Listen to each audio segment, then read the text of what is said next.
All right, ladies and gentlemen, good morning. Thank you all very much. If we could ask you to please take your places, and if we could ask the chambers to please quiet itself, and we will go to the clerk of the board, who will get us started by calling the roll and establishing the presence of a quorum. Good morning, all. Supervisor Ellenberg. Here. Supervisor Wasserman. Here. Supervisor Cortese. Here. Vice President Chavez. Here. And President Simidian. Here. You have a quorum. Thank you very much. The presence of a quorum having been established, I'm going to ask if you would please rise if you're able and join us in the Pledge of Allegiance, which will be led this morning by Supervisor Cindy Chavez. Thank you. I pledge allegiance to the flag of the United States of America and to the republic for which it stands, one nation, under God, indivisible, with liberty and justice for all.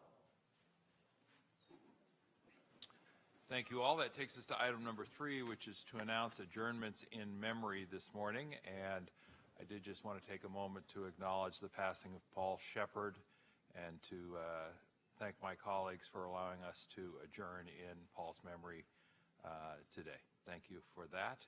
That takes us to item number 4, which is commendations and proclamations. And I will get us started here in just a moment. But before I do, if you are here to speak to public comment a little later on our agenda, we ask that you fill out one of those speaker cards now so that we know that you're here to speak on that item. And that, of course, is item number 5, public comment. So again, if you're here to speak on public comment, please fill out a card now. It helps us manage the time, and we want to make sure you don't lose the opportunity when we cut off the call for public comment cards.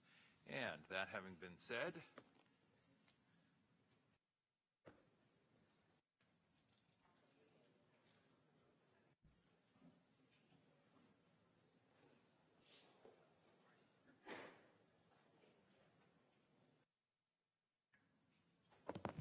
let me say good morning once again. I'm Supervisor Joe Simidian, and I would like to invite representatives from the Lived Experience Advisory Board down for the presentation of the Affordable Housing Week proclamation.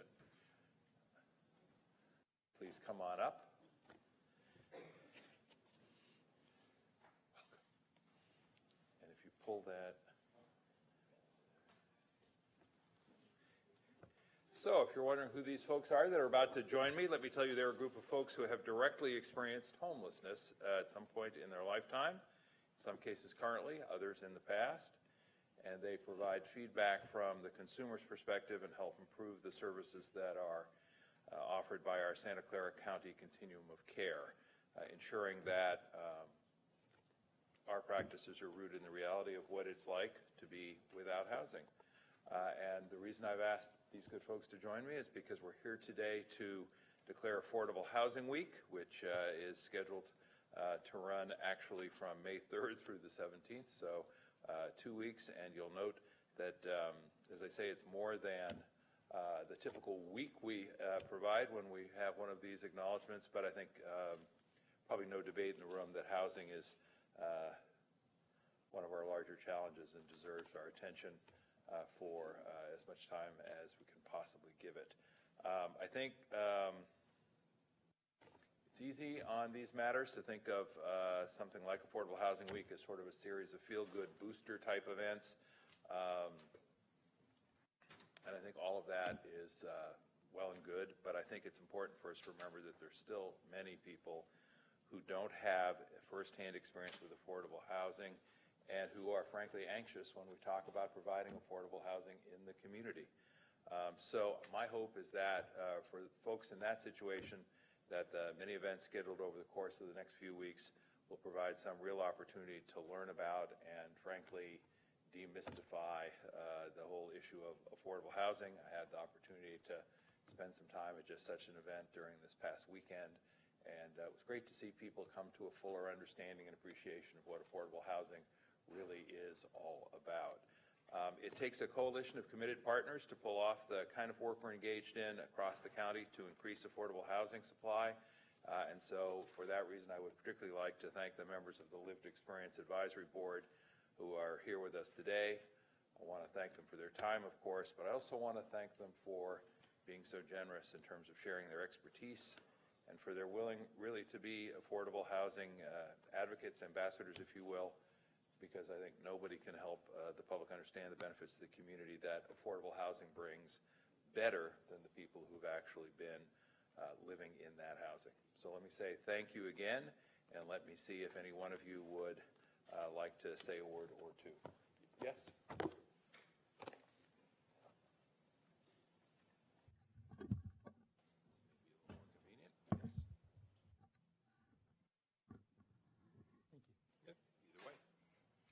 Thank you, Supervisor Smidian and all of the Board of Supervisors behind me. And just always want to take this opportunity to say that the County of Santa Clara has been an incredible partner in ending homelessness here in Santa Clara County. But to my left are 4 additional members of our Lived Experience Advisory Board, Summer, Callie, John, Dante, and I actually see Anthony coming in from the back, which is awesome because Anthony is one of our founding members. And this is about half of our Lived Experience Advisory Board.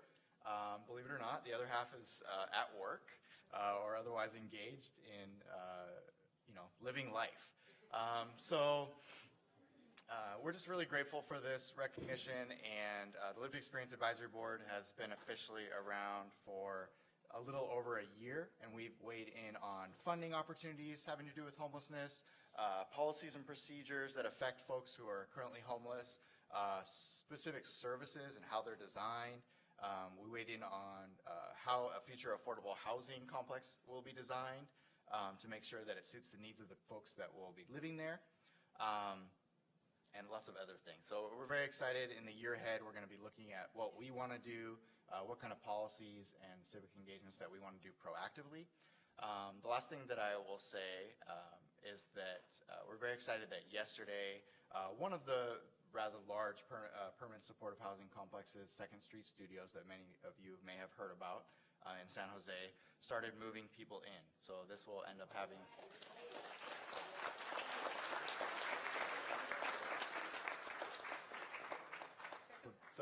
and Gabriella's here too. Thank you. Hi, Gabriella. That will quickly result, I think by the week's end, in 136 individuals who previously were homeless in the streets of Santa Clara County in their own home. And so that's what we're trying to do here, just at a much larger scale. So anyway, just a round of applause for all the folks up here being great. Thank you.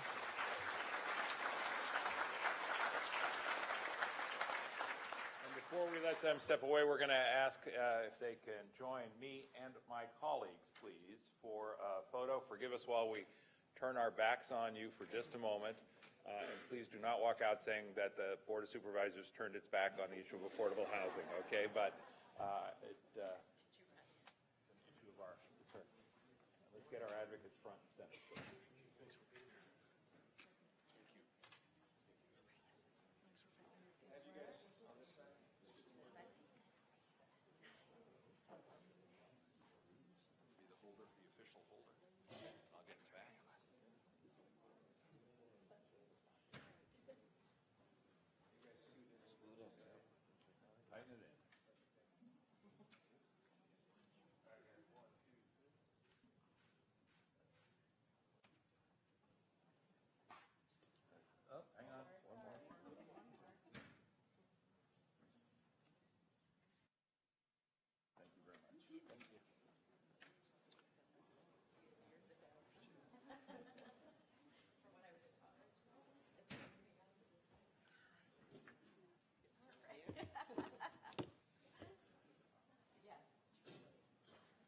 How about one more round of applause and expression of thanks?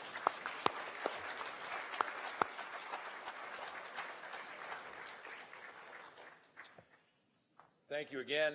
And now it's my pleasure to declare again on behalf of our entire board that May 2019, that would be this month, is Older Americans Month.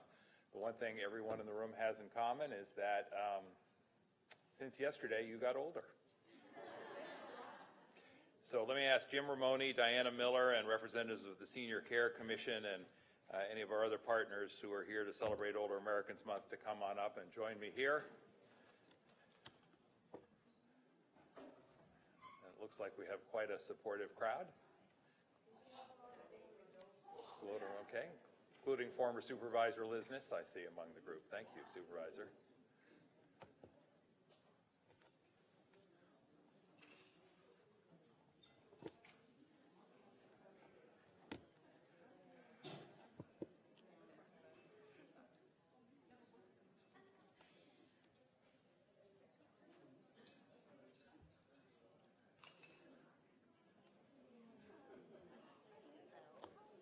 Thank you. Come on up, and as folks come on up,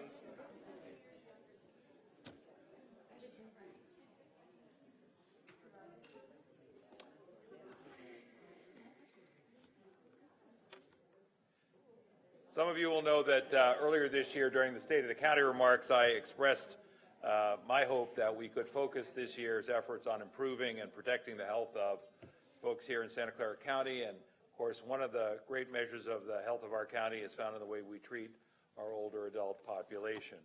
And the older adult population here in Santa Clara County, all kidding aside, is growing rapidly. If you follow the numbers, you'll know that it means there really are a lot of questions we have to ask ourselves, including, are we combating age discrimination and making sure that any older adult who chooses to work can work? Are we preventing isolation? Making sure that older adults have access to transportation that allows them to participate in the larger community? Are we providing a range of healthcare options that allows older adults to live independently for as long as possible? Are we supporting caretakers, who really are the backbone of our health system, and many of whom are older adults themselves? Are we making sure that our nonprofit partners who provide these services are able to continue to serve the older adult population even as their costs increase? Apropos of the earlier presentation, are we providing affordable housing options for older adults? And perhaps essentially, are we listening to older adults as we build programs to ensure that they are and remain healthy members of this community? These are the questions that drive us really as we strive to live up to the age-friendly community designation that so many here have worked so hard to achieve. And my hope is that we will keep letting these questions guide us as we celebrate the gifts older adults, bring to our county, and the work that we do to ensure that they're well served by the community that, and I want to underscore this, the community that they've all helped to build. So let me ask Jim Ramone, who is the Director of our Aging and Adult Services, to say a few words, and then we will once again do an about face in order to take a picture, and I'm really looking forward to seeing how we manage that with all the good folks who are at my back. Jim Ramone, would you come up? Thank you. Okay. Thank you very much, Supervisor Smitty, and thank you all. May is historically the month that is designated by the federal government to contribute and to offer support to older Americans, and this month's theme is Connect, Create, and Contribute. Behind me are just a small sampling of the wonderful aging services providers throughout the county who do so much work on a daily basis to really support the needs of our older adult community and really make it thrive. And I'm just very honored to be standing in the presence of such wonderful company. I'd also like to acknowledge in the audience Sherry Ballard from the District Attorney's Office and her staff who represent elder abuse on behalf of the county. Thank you, Sherry, for all of your work. And I'd also like to ask Gail Osmer, the chair of our Senior Care Commission, to just say a few words. Gail is never shy, so yes, I am. No, you're not. Yes, so I am. Yeah, thank you very much, Jim. I would like to thank the County Board of Supervisors for this proclamation and recognition. Our Senior Care Commission has been working on a couple of issues going on, and one of them is the LGBTQ community. We really are trying to work with that community and senior housing, also for emergency preparedness. And this is something that we're starting to work on and put together some different items or whatever. Anyway, so we're just trying to get the, also senior isolation is one thing that we really are working on. I just want to thank the county for this and thank them for designating the county an age-friendly. Thank you. Thank you. And before we turn around, could we have the folks from the DA's office stand up for a minute so that we can give them a round of applause, and I will explain why.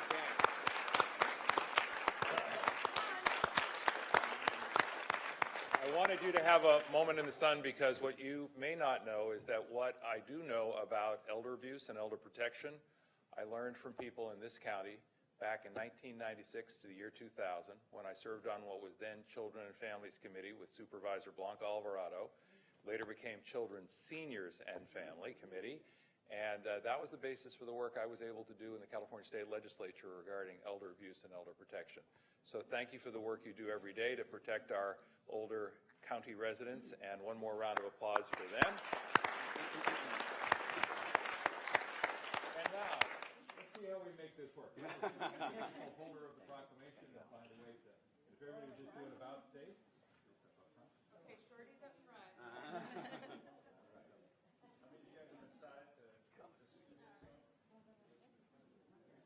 Colleagues, I would invite you down, but there's not enough room. Take pictures. He's blocking you. I know. You can't see.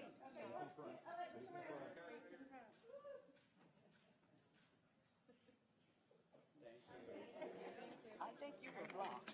How about one more round of applause for all the folks who do this good work? Thank you.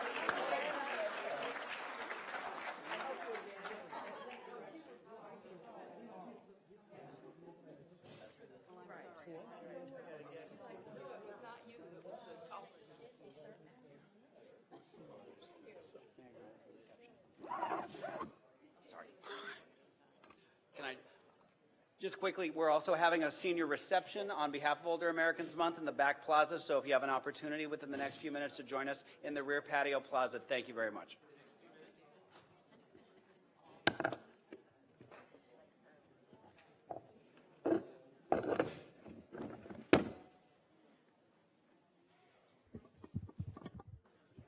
Thank you all very much. I do have a card that says agenda item number 4 from Rose Amador Lebeau, but if she's here, I think it's actually on item number 6, perhaps our consent calendar, if it goes to item 65.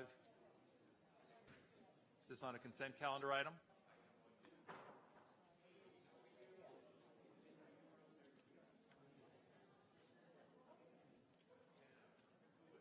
Is it on this item, on the commendations? Then please come forward. Thank you very much. Just wanted to be sure.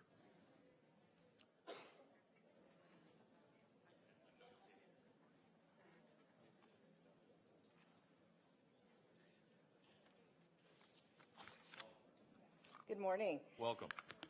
On behalf of the Red Earth Women's Society, I would like to thank Supervisor Allenberg and Supervisor Chavez for submitting a proclamation, and the entire board for declaring the month of May 2019, you will be, as Missing and Murdered Indigenous Women Awareness Month in Santa Clara County. Indigenous women across the nation have experienced violence and sexual exploitation at a significantly higher rate than the national average. It's up to all of us to raise our voices to end this epidemic. If you haven't seen it, there's an exhibit of red dresses in the lobby outside, and it's entitled Indigenous Women Are Sacred. Please stop by and pick up some literature and view the compelling display. And on Thursday, there will be a closing ceremony right there in the lobby at 6 p.m., and I hope you can join us. Thank you. Thank you. All right.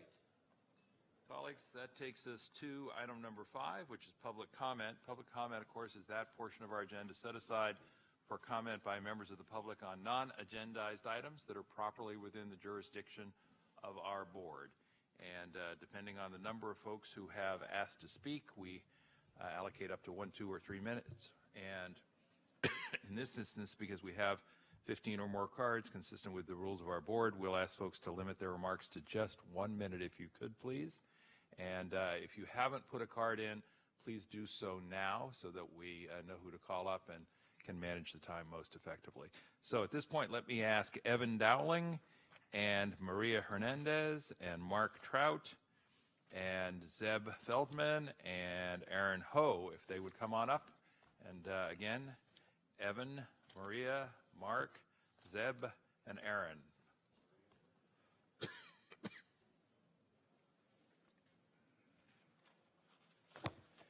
Evan Dowling, Management Analyst. The proclamation this morning issued to celebrate the lives of seniors in your view enjoy in Santa Clara County to celebrate the work of James Ramone's department. and other agencies for making Santa Clara County age-friendly is disingenuous. Indeed, it is good that Santa Clara County offers such services as VTA, paratransit, Meals on Wheels, and senior centers. But for the most part, with the exception of the wine and cheese crowd, particularly the 1% who are enormously wealthy, Santa Clara County is sadly a terrible place, a terrible struggle for seniors, because the issues that they confront in this senior hostile county are enormous. They include the extremely high cost of living, age discrimination, particularly against county employees, wage theft, particularly against county employees, extreme traffic congestion, ever-increasing air pollution, particularly during wildfire season. Thank you. And our And next I have speaker. a copy of my comments I'd like Thank to you. If you'd submit. hand them to the clerk, please. Maria Hernandez, to be followed by Mark Trout and Zeb Feldman. Okay. It is very interesting that this senior-friendly county is experiencing an exodus of seniors who cannot afford to live here, and a vast majority of our seniors struggle to survive on their fixed income despite the county's services offered to them. While it certainly prides the county to celebrate themselves as age-friendly county for the services they provide to seniors, let's also celebrate IHS's failure to comply with the state's mandated client reassessment compliance, from which many seniors' well-being depends on. Let's also celebrate James Ramoni's failure to have the Public Guardian's Office to update most of the policies and procedures that serve some of the most vulnerable, in spite of the demands by the grand juries years ago to do so. Let's celebrate the county's epidemic of age discrimination against elder county employees. Like many CIMA members here, they very well know about it. Many of who have come to you crying with tears in their eyes for the bullying they endure at the hands of this age. Thank you very much. I need to ask you to wrap You are up. very welcome. You're done. Thank you. Mr. Trout, to be followed by Mr. Feldman. Please come on up. InfoWars tells us that we have 40,000 illegal aliens coming up every day. Do the math. This has been more, I know it's been longer than a month, but do the math before we have 1 billion, that's with a B, illegal aliens in the nation. Just think about this. You know, we have God made us in his image, and we are able to think. And just think about that. You know, Pelosi says, you know, walls are illegal. In other words, it's immoral. It's immoral to defend your nation, and she's not been arrested. I mean, it's over with. It's really over with. You should read this book called The Narrative, okay? It's amazing. Not The Narrative, The Harbinger by Jonathan Cahn. There was a building that was spared on 9/11 where George Washington prayed, okay? He dedicated our nation to the Lord Jesus Christ, and God spared that building, okay? You would have to have huge amounts of people become Christians in order for the United States to be saved. And our next speaker is Zeb Feldman, to be followed by Aaron Ho, and then it will be Patrick Deely and Nellie Decker, and Tom, I believe it's Tillman, and Adriana Leyva. Good morning. Good morning, Supervisors. Zeb Feldman with CIMA OE3. As you know, CIMA enjoys a collaborative relationship with the county, and I always say Santa Clara is a benevolent employer. ITCC impacts more than 480 of our members and seeks to change the face of IT services. Many of these changes CIMA welcomes, and others we bitterly oppose. TSS, the department leading ITCC, has departed from decades of practice and announced a hard degree requirement for all positions under study. We appeal to you as policy setters to allow training and experience as a substitute for a degree requirement for future and current employees.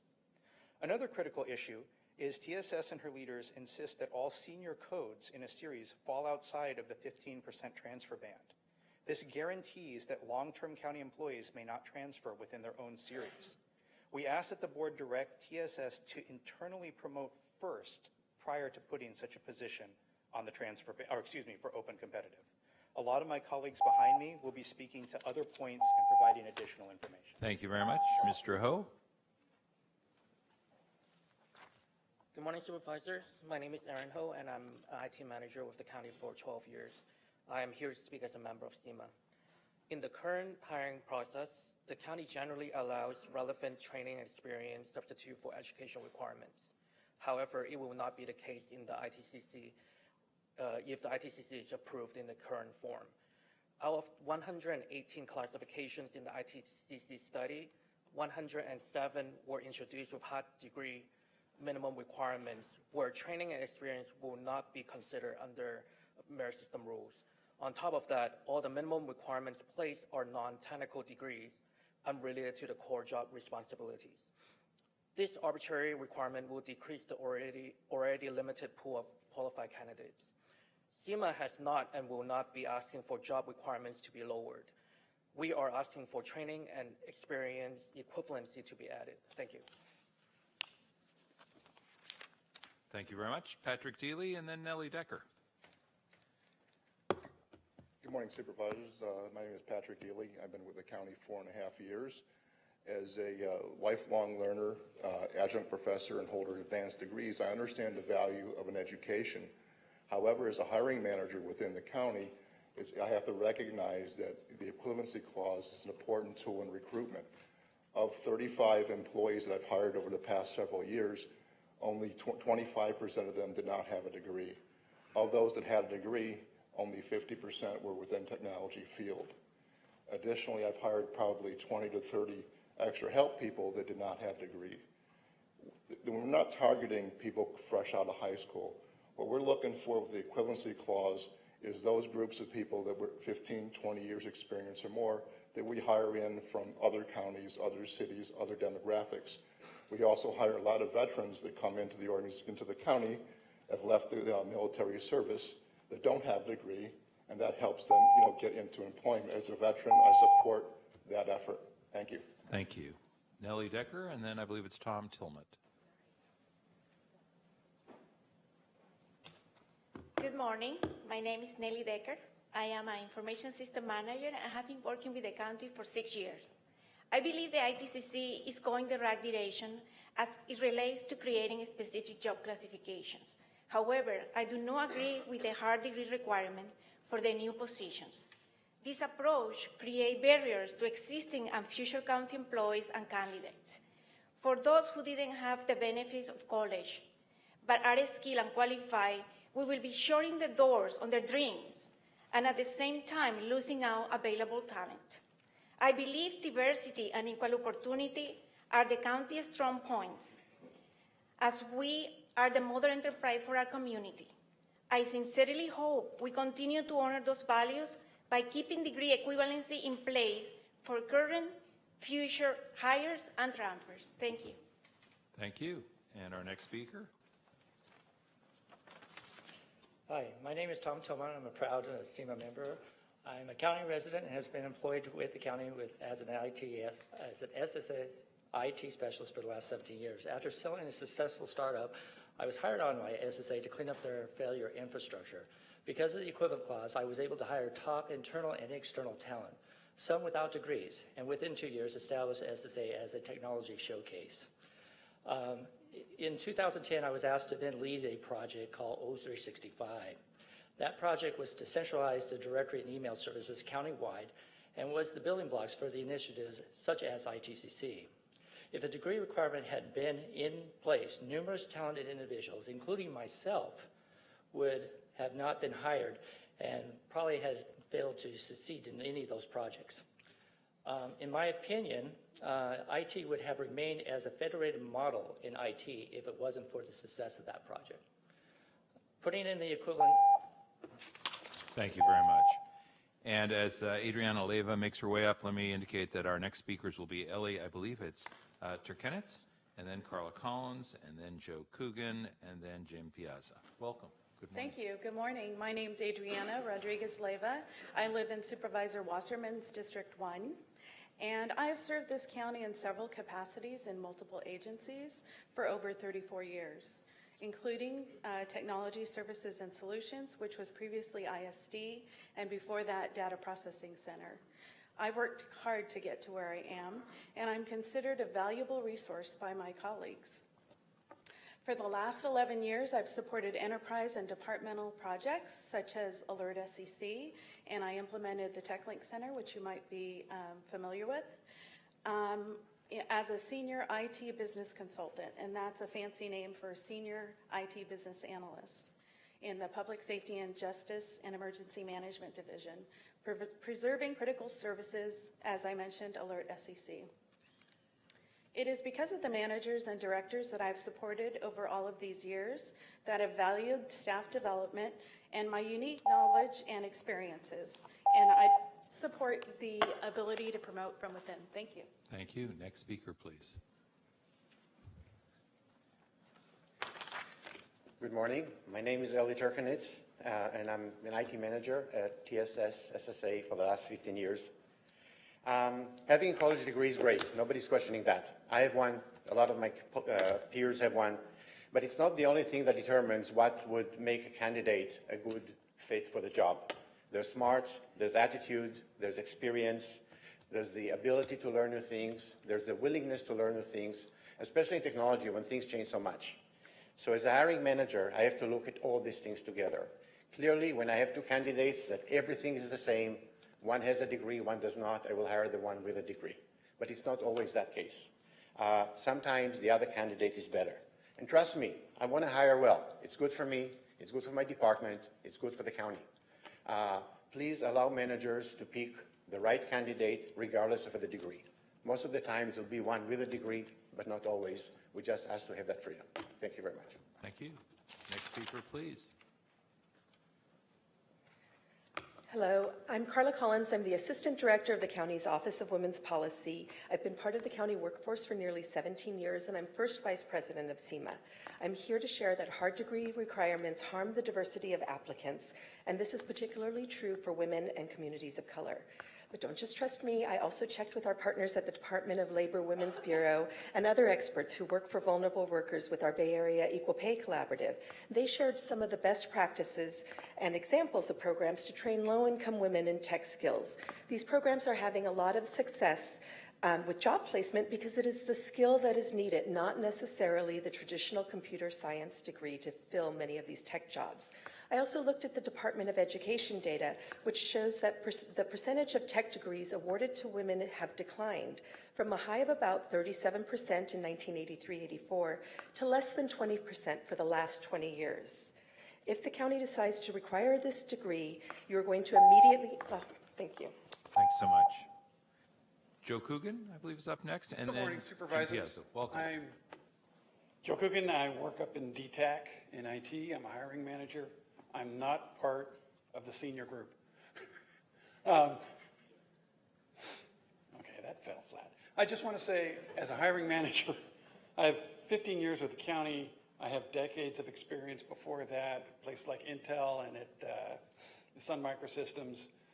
We have an organization of 20,000 people here. If we want to hire the best and brightest, some of them are here. Some of them don't have degrees but can do the job. We need the freedom to be able to hire those people. We don't need to put up a firewall that says you don't have a degree in French literature, so you can't work in IT. We should expand and promote from within. As hiring managers, we can recognize talent. Let us do our jobs. Thank you. Thank you. And colleagues, we have just a few more cards under public comment. One from Jim Piazza, one from, I believe it's Joritzi Torres Mendoza, and one from Scott Largent. If any of those folks are here, please come forward.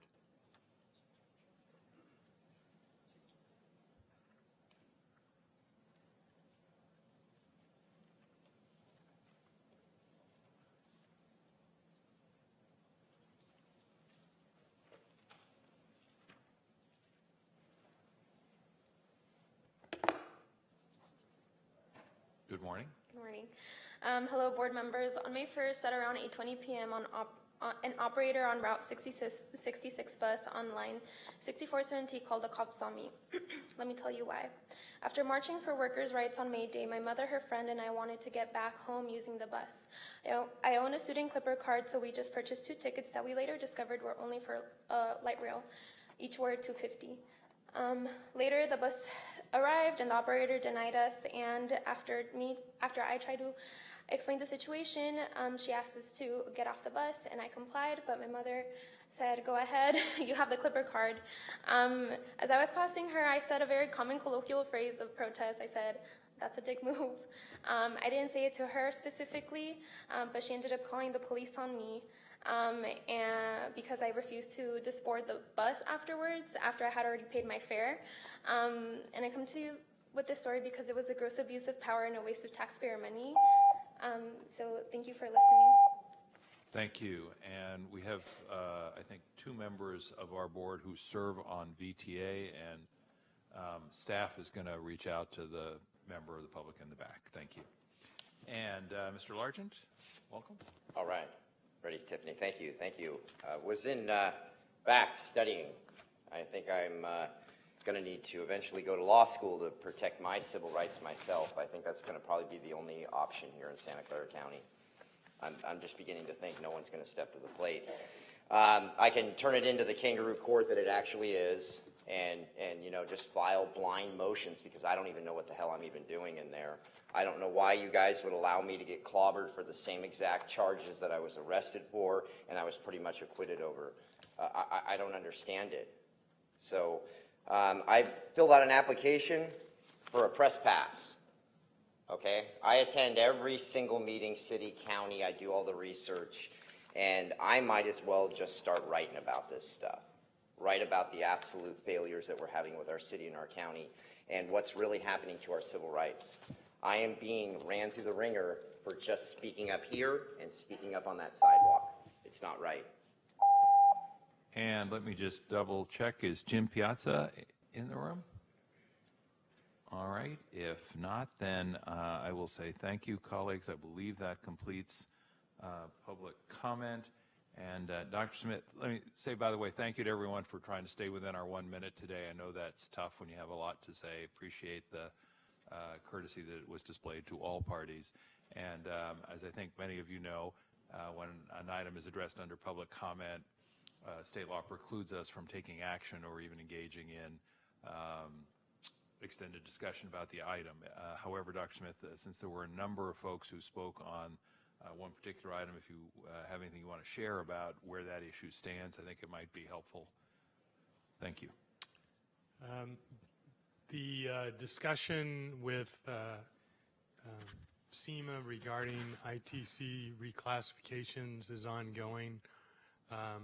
Basically, with regard specifically to the issue of degree requirements, there's agreement between the county and SEMA on a number of classifications, and as Zeb pointed out, there's agreement on a number of other parts of the ITCC reclassification. I think there's, Sheree, less than 15 classifications where there's still discussion going on, so we're continuing that discussion. We hope that we'll be able to come to some resolution. Thank you very much, and thank you again to all who spoke under public comment, took time to be with us this morning. That takes us to item number 6, which is to approve the consent calendar and any changes to the Board of Supervisors agenda. And thank you, Madam Clerk.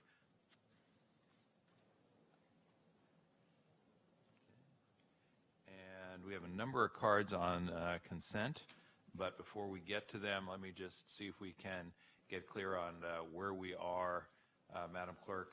We do have a consent calendar update, which I believe is current as of 9:30 this morning. It is the goldenrod sheet at the rear of the chambers, sheets plural, actually. Why don't you walk us through the current status of the consent calendar update? I will then ask my colleagues if there are additional changes to be suggested. We'll then go to cards to make sure that the board has the benefit of public comment before making a judgment about what stays or goes on the consent calendar and where we go from here. So let's begin with the clerk. Madam Clerk. We have a request from administration to consider item number 7C before item number 7B. Item 7C is to consider recommendations relating to the properties of VMC O'Connor, VMC St. Louise, DePaul Health Center, and related seismic compliance upgrades and modernization projects. Item number 7B is to adopt a resolution of the Santa Clara Financing Authority approving the issuance by the Santa Clara County Financing Authority of not to exceed $325 million aggregate principal amount of lease revenue bonds, 2019 Series A, authorizing the sale of such bonds by competitive or negotiated sale, authorizing the forms of and directing the execution and delivery of a trust agreement, site lease, county facilities lease, an official statement, bond purchase agreement, official notice of sale, notice of intention to sell, continuing disclosure agreement, and related financing documents, and approving the taking of all necessary actions in connection therewith. We have a request from Supervisor Wasserman to add item numbers 12, 13, and 14 to the consent calendar.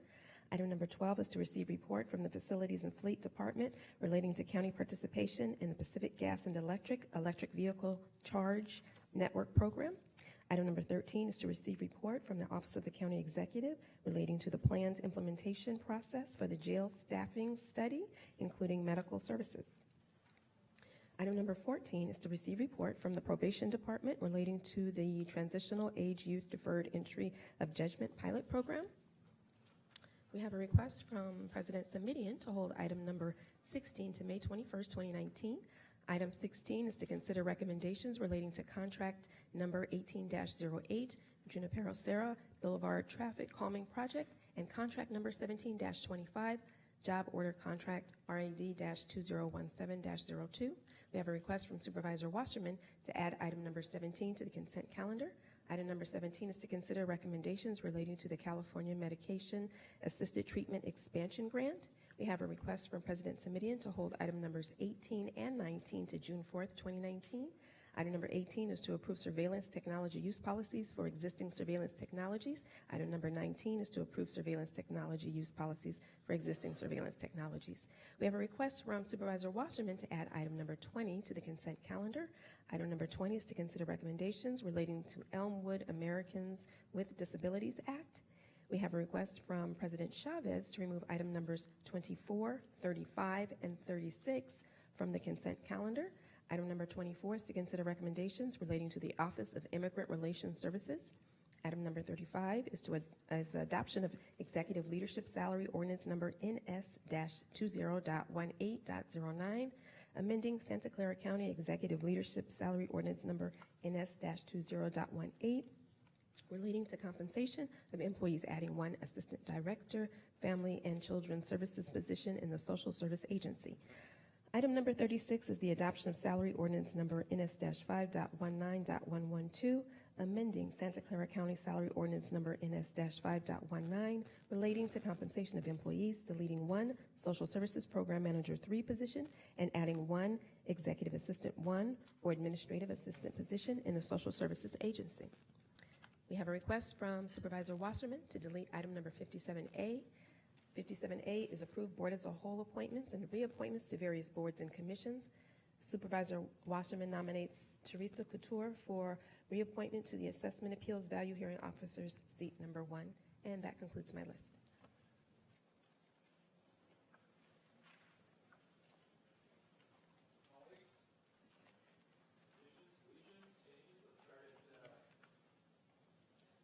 The end of the dais, if we could please, Supervisor Ellenberg. Additions, deletions, or changes to suggest? Thank you. I have comments on a couple of items. I'll be glad to agree to Supervisor Wasserman's motion to move items 13 and 20 to consent. But I want to note, just make a quick observation about item 13. I understand that there is good cooperation happening right now between the consultant and the Department of the Sheriff, and that phase 1 is well underway. I want to just confirm that phase 1 will be complete prior to our budget conversation so that we can use that information to inform next year's budget. And with regard to item 20, we've been seeing kind of a series of overrun request items from Fleet and Facilities, particularly with regard to the various jail jail maintenance projects. And I'd like to get from F&F a status of all of the deferred maintenance projects that are coming up over the next 5 years so that we have some better handle on what's going to be coming to us, so it's not such a piecemeal approach.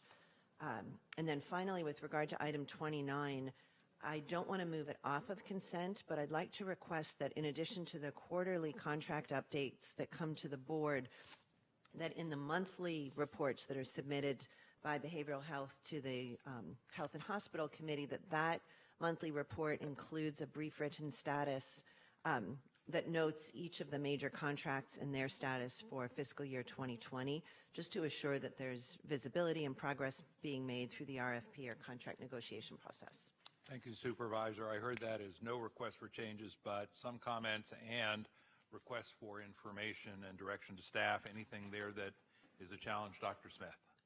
One thing that I can answer today with regard to the jail staffing study, I don't think we're going to have the final report before budget, but we've anticipated that and set aside a reserve for the outcome as when we do get it. So you'll be approving the creation of a reserve to deal with whatever needs we have in the future regarding staffing. And is that an issue that we might discuss more fully in the budget workshops next week, I believe? Sure, you can discuss it. I want to pull the item anyway. All right. I'm happy to hold it until the workshop then. Thank you. We may have the item pulled by some other member anyway, so let's see how that progresses. All right. Thank you, Supervisor Ellenberg, and we did hear the request for additional information on some items that can come to us at subsequent meetings. Supervisor Cortese. Yes, thank you. Two things. I generally agree with all of the changes that have been recommended by my colleagues in administration thus far. I do want to ask that we delete or just drop, in other words, item 65O, as in orange. 65O, that's the Taste of Taiwan item. It's just not required. It's simply not required. Back to Supervisor Wasserman's requests, again, I'm in general agreement 12, 13, and 14, but on item 12, I have a question, and I'm afraid if it can't be answered immediately, then I would want to keep it on the agenda for discussion, and that just has to do with the PG&E Electric Vehicle Charge Network program. I'm very, very happy to see this work coming forward. It's something I, among others up here, have been advocating for a long time, so thanks to the Facilities and Fleet Department. I'm not clear on whether or not there are any contract or contractual restrictions to us participating in community choice aggregation, which is now not only in the county areas and in the cities that are involved with Silicon Valley Clean Energy, is also available through San Jose Clean Energy, or CCA, as I understand it. So I just want to make sure PG&E is not going to block us by way of this contract from getting our power through the CCA. If that's not easy to answer yes or no right now, Mr. President, I would just suggest maybe we hear it in its normal course and give people an opportunity to check, to research that. Thank you. Dr. Smith? This particular action does not anticipate PG&E blocking us. However, it doesn't guarantee that they won't try. So Supervisor Cortese, give you more. Maybe another way to do it is if we could just stipulate, if as we move the item, that if the contract, I'm just talking about the contract itself. I understand future legislation or the CPUC could do things beyond our control. Right. I just don't want us to enter in a contract which is in our control and give up our right to renewable energy for these facilities through a CCA opportunity. So, but if we can just stipulate that the contract is fine to go forward so long as it doesn't have any exclusionary language like that. Sure. Then we don't need to have it hang around for discussion as far as I'm concerned. That's fine. Thank you. Thank you. That's all I had. Thank you, Supervisor. And Supervisor Wasserman? Nope. Supervisor Chavez? Thank you. I would like to keep item 13, the jail study report, on the regular agenda. And item 14, this is the TAY Deferred Entry of Judgment Pilot Program. I'd like to keep that on the regular agenda as well. And then I had asked for items 24, 35, and 36 to already be pulled. Item 24, I'd like to put back on consent, but ask for an update from Miguel just on where that item is in process. We have a little bit of confusion in the community of the nonprofits that are receiving that funding. And then if I could, I'll just finish this real quickly and say I would like to register a no vote on item 84 and 85, consistent with votes I've taken a couple of meetings ago. Thank you, Supervisor, and I can certainly clarify. I think there was some confusion because the legislative file has a list of 34 contracts. Those contracts are for the time period October 2018 through June of 2019, so it's only a partial year, and they add up to $4.4 million. And so that had people think that there was, the total amount at issue is about $5.6 million, so they thought that there was $1 million less. It's not. It's so let me clarify here from the dais to say the services are budgeted for next year for FY20, 2019-2020, for a total of $5,627,945. That's the full amount. And also there was a one part of the funding, $50,000, was put in the wrong place. So I want to be clear also with respect to the Rapid Response Network. That amount includes the full funding of $550,559 for the Rapid Response Network. And what we're doing is, in order to do the RFP process, we're hoping we have a target date to complete that by October 1st, but it may take us until January 1st of 2020. So we are asking for delegated authority of up to 6 months. And for that reason, you see as possible action C, the 6-month amount, which would be half of the $5.6 million of $2,813,973. This will allow the full level of funding for all services while the RFPs are issued and the contracts are negotiated. And then just as a follow-up, Miguel, one request I would like to make is that we may need to refresh everybody's memory again as part of the budget process, and in part because there were some nonprofits that didn't participate, particularly Siren didn't participate in part of the RFP, and so I and there may be others who bring inventory items, and I want to make sure the inventory items don't get out of alignment with the goals, overall goals that you're trying to achieve for that body of contract work. So I would just recommend at least we revisit it as part of budget. Will do. Thank you very much. Thank you. Thank you. Thank you. And Ms. Marquez, as long as we have you on item 24, a lot of moving parts, so please bear with me if you think you just answered these two questions and I missed it. But I just want to make clear, based on concerns from folks in the community, there aren't any funding reductions proposed here. That's correct. And the annual funding for the Rapid Response Network from the county for the past year is $500K. Do I have that number right? The annualized amount is $550,559. And the extra $50,000 comes from the city. Am I remembering that correctly? That's correct. Okay. I was focusing on the county funds. All right. Thank you all very much. I have no other changes to recommend, but just to be clear, Supervisor Cortese, you had asked that item 65O, as in orange, be deleted from the consent calendar, and had also asked that item number 12 be specifically contingent on assurances that there's no impediment to our continued participation or the continued existence of the Clean Energy Community Choice Aggregation Program. Supervisor Chavez has asked that items 13 and 14 stay on our regular agenda.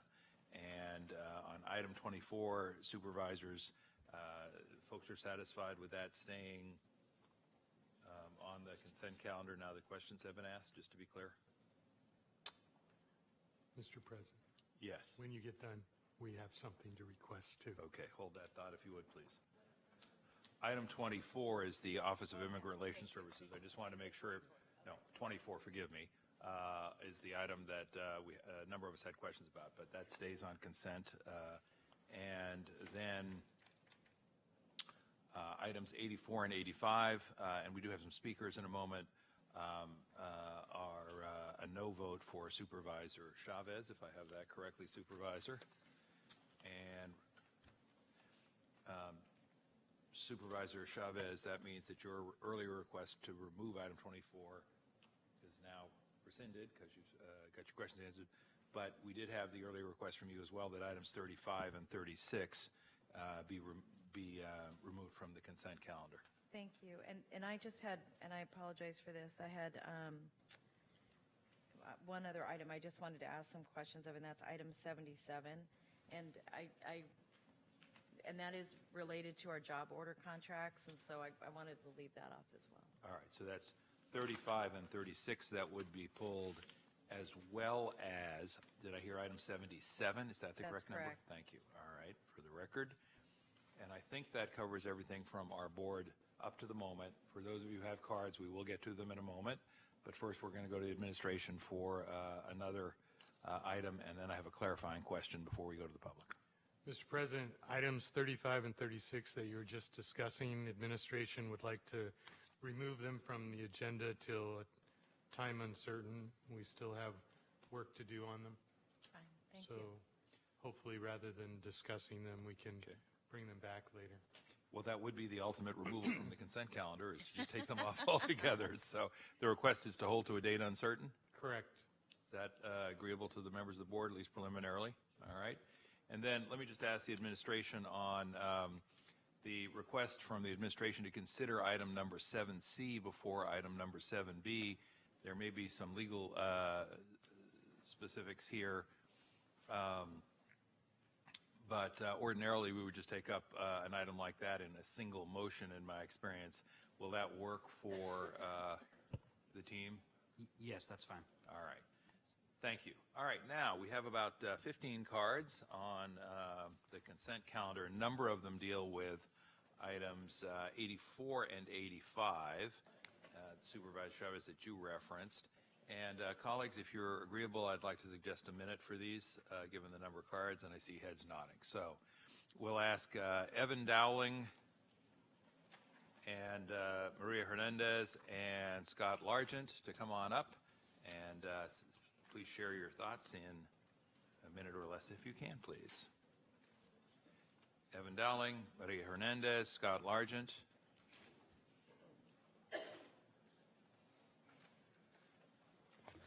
So as Evan Dowling, Management Analyst, I support the county's efforts in agenda item 20 to support those with disabilities, but there are many critical issues that confront seniors, and that includes income inequality, mass homelessness in one of the highest income counties in America, and the fact that many retire without a pension and little, if any, retirement savings. So the life for the vast majority of Santa Clara County seniors is not a rose garden. After all, the median rent for simply a one-bedroom apartment here is $2,451, and you buy a home with a median mortgage, it's $5,946. Meanwhile, the average Social Security check is only $1,467. So how age-friendly is that? So Mr. Amoti and you board members are engaging in self-serving propaganda when you claim that Santa Clara County is age-friendly. And Maria Hernandez to be followed by Scott Largent. Maria Hernandez, yeah, I absolutely support item 20. The problem with this county is that many things are just considered but fail to be implemented. If not, ask Rachel Calhoun, senior advocate, who for years has come to this board to denounce the county's lack of compliance with federal and state laws that protect the elderly against mental and financial abuse. And yet, things are still pretty bad. People have reached to me at my website, sccexposed.org, that stands for Santa Clara County Exposed. It's where all the corruption, all the evilness, all the things that are politically incorrect are not saying but are reality. It's been, I've been uploading information. So go there and see how Santa Clara County actually treats seniors that speak the truth, like, or people that go like Mr. Largent, whose grandmother was like harassed by the police because of his civil activism. Thank you very much. Next speaker, please.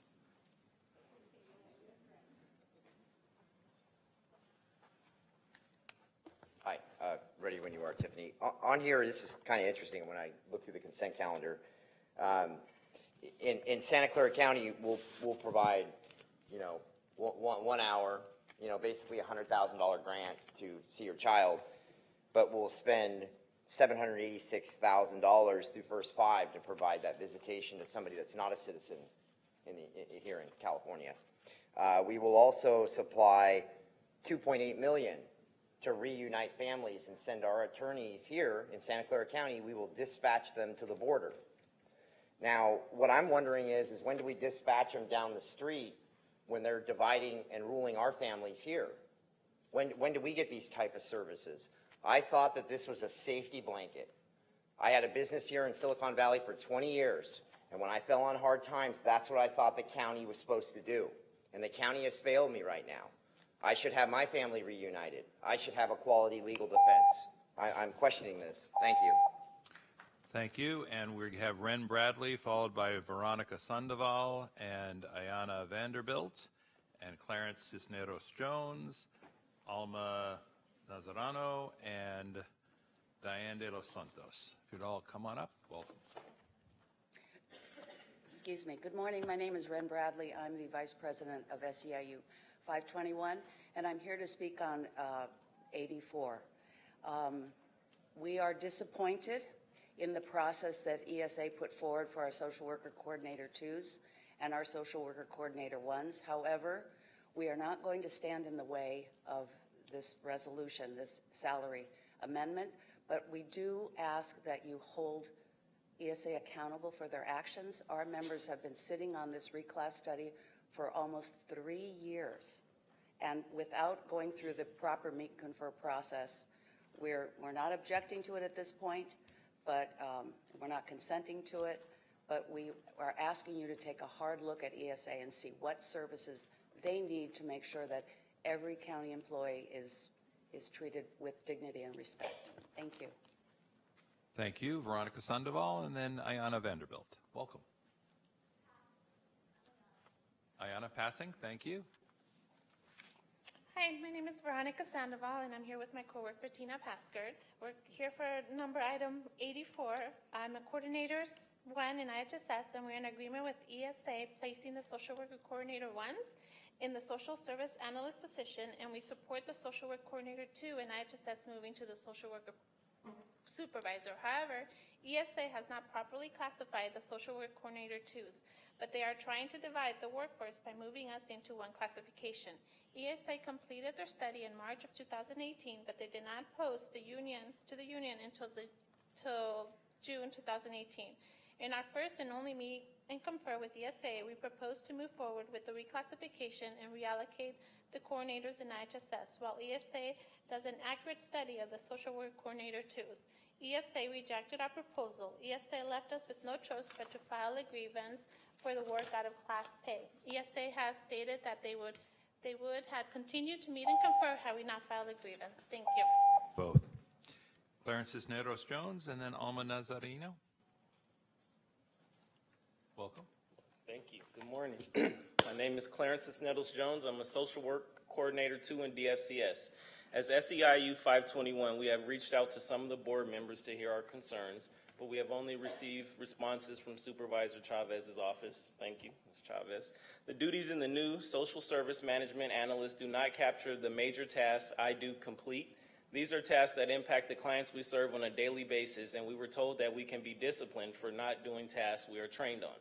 What is the board willing to do to hold ESA accountable and make sure we are not disciplined?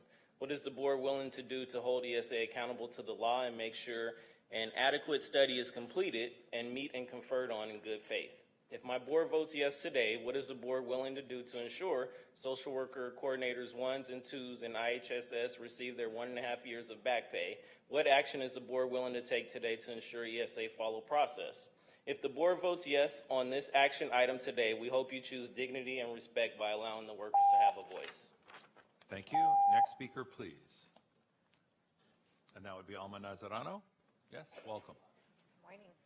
My name is Alma Nazareno, Social Work Coordinator 2, Department of Family and Children's Services. And I'm going to speak. I am Diane de los Santos. I'm Social Worker Coordinator 2 for Agency Office. We need the board to take action today. The action should include holding ESA accountable to worker rights. We have the right to show up to work and get paid fairly and appropriately for the work we do. The board's actions today should include holding ESA to be accountable to the meet and confer process and being truthful, hold ESA accountable to our grievance process, hold ESA accountable to the workforce. We are not the enemy, however, they are treating us as such, and that is causing us not to trust ESA. This is not the first time they have lacked accountability and integrity. If the board passes the action item today, we need a proper meet and confer with standards and timelines in which ESA brings the appropriate staff to the table for the discussions and does not send people to take notes to deliver the notes back to the people who should have been at the table. We are held accountable to standards and timelines, and ESA should be accountable to the same standards and timelines. Thank you both. That takes us to Zeb Feldman, John Ryan, Evelyn Horry, Jody Hoffman, and Gerald, I'm going to pronounce it Sherman and see how I missed that. So, Mr. Feldman, welcome. Good morning again, Supervisors. I want to just briefly speak about an item previously. I just want to make clear SEMA has not agreed with any of the hard degree requirements previously. That deal fell apart, so we're still asking you to intervene as policy setters. With regards to this issue, we fully support SEIU's agreement with the county. I only want to narrowly address where it impacts SEMA members specifically. So you may know that some SEMA members are being transferred, I would use the word demoted, to SEIU because they're being Y-rated into a lower paid classification, and we'd like for that not to happen. Some of the members are behind me. You will see noted in 85C, we've specifically identified who these members are and their requested classifications. They do not want to be mapped to the lower classifications through this process. We agreed to employment standards that I don't believe have been fully used. An example is the management series. Unbeknownst to us, there's a criteria of 8 to 12 supervisors that's not included in the spec. Thank you. Thank you. John Ryan, Evelyn Horry, Jody Hoffman, and then Gerald, whose last name I'm struggling with. Good morning, everyone. My name is John Ryan. After being in the county for 29 years, I've been given a de facto demotion under ITCC. My classification will change from one that's under SEMA to one that's under SEIU, from a senior management system analyst to a system analyst. Of the individuals within my work group with the SEMA classification, I'm the only one that's being mapped to a classification that falls under SEMA. SEIU. Others within my work group who are doing the same work with my same classification will remain in SEMA. If I appear to be apprehensive about the entire process, I have valid reasons that would support this feeling. I will begin by asking the question, was the ITCC process used as a pretext to unfairly promote and demote some individuals? In my particular situation, there are questions concerning the legitimacy of the process, given the disparity in the map classification that is... Thank you. Please finish your thoughts, sir.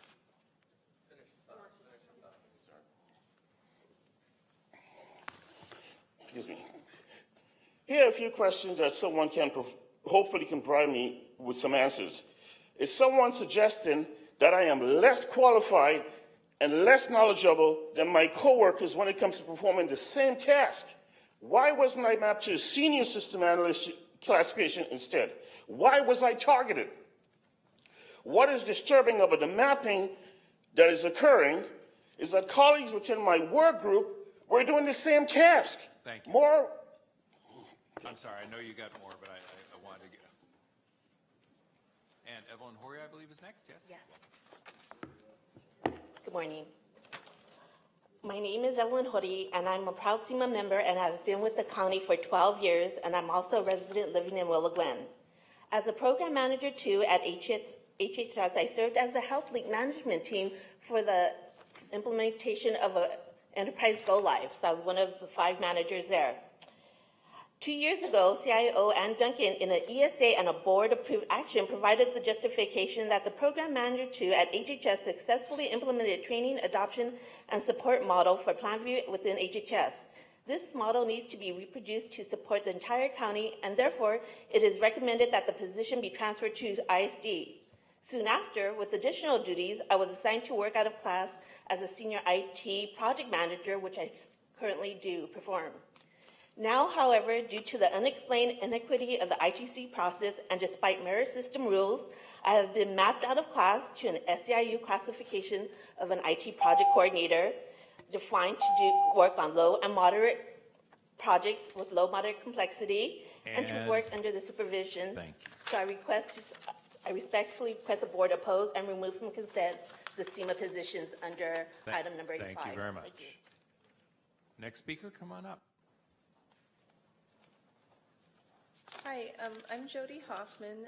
I've been with the county 9 years, SEMA, working with two other supervisors in the data center that supports the sheriff's department after our help desk, among other things.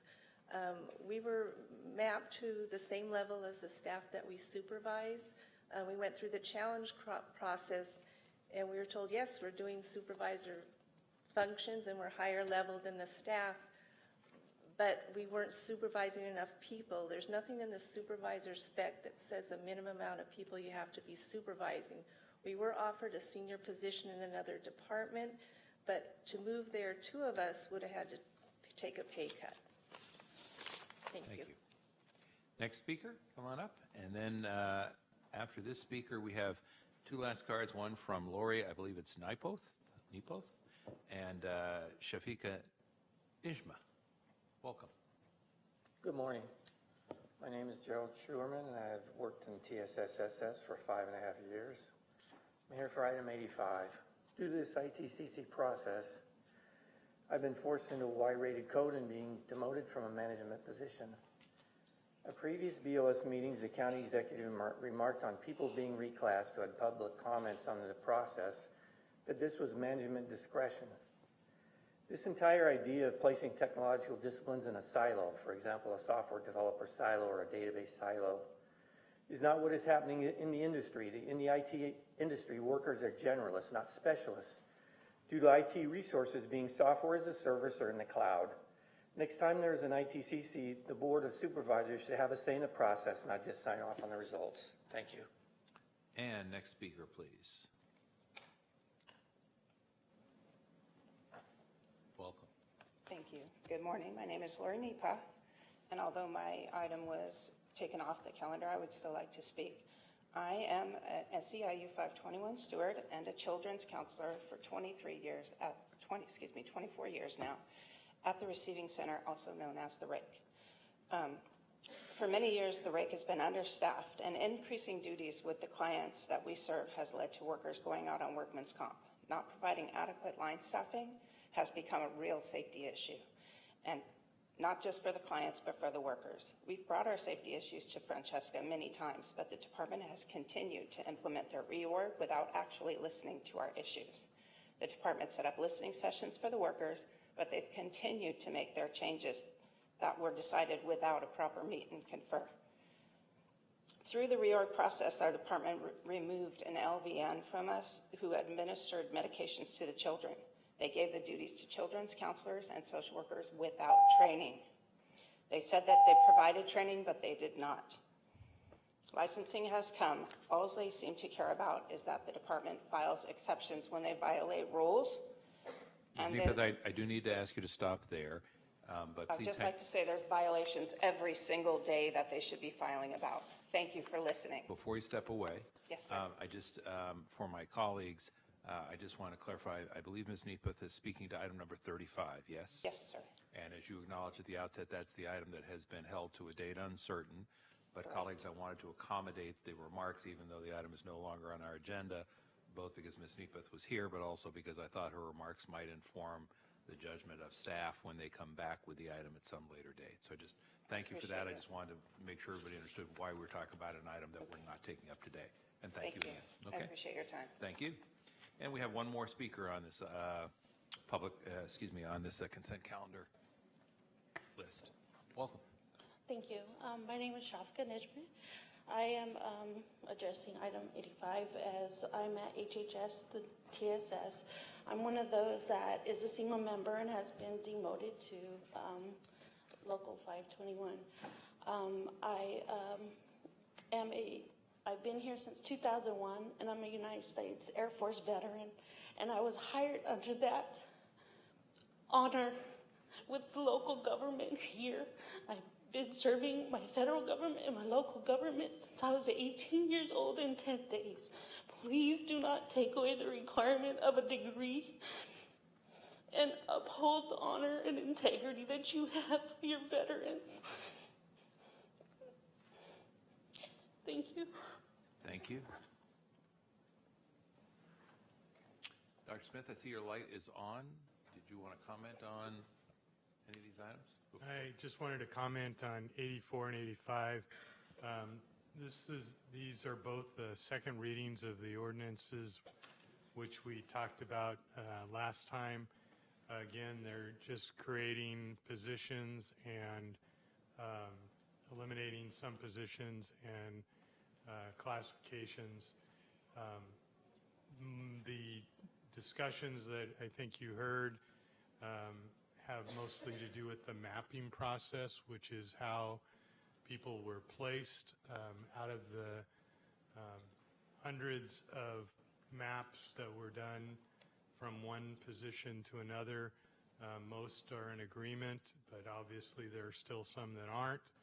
I met with SEIU representatives yesterday, encouraged them that I expected the mapping issues to be brought up during meet and confer. As you know, both of these contracts are terminating, or the current contracts are in negotiations. The last contract are terminating soon.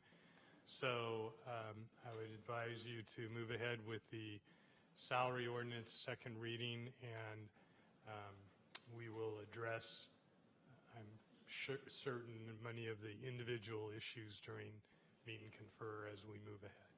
Thank you. And colleagues, again, for the record, at this point, those two items remain on the consent calendar with Supervisor Chavez indicating a no vote. Supervisor Chavez, I see your light is on, ma'am. Thank you. I just wanted to ask a follow-up question. What would the mechanism be if it were addressed in meet and confer? And what I'm asking about is what tool would be used? Would it be? Well, the tool that was used for the mapping was a self-assessment of the work that's being done by the individual, and then an evaluation by the manager also. And then there was an appeals process where that was reviewed again by independent individuals. As I said, most of them there was agreement. For the ones that still have disagreement, I would expect that the union would raise those individual issues during meet and confer, and we would have a side table to discuss further appeals process or to clarify the work. I think from what I can understand from the meetings I've had with both staff and SEIU, the majority of the issues have to do with disagreements about what the individuals actually do on their daily work. Some of it has to do with the way the surveys were filled out. You know, without naming names, one employee told me it took him 5 minutes to fill out the survey, others took an hour and a half. So, you know, I think we need to revisit some of those individual answers and see if there were job duties that were left out in the process. So I would expect that to be discussed in meet and confer. So just for clarity, there's, I think you're addressing one side of the issue, and that one side of the issue is you're not suggesting, you're suggesting that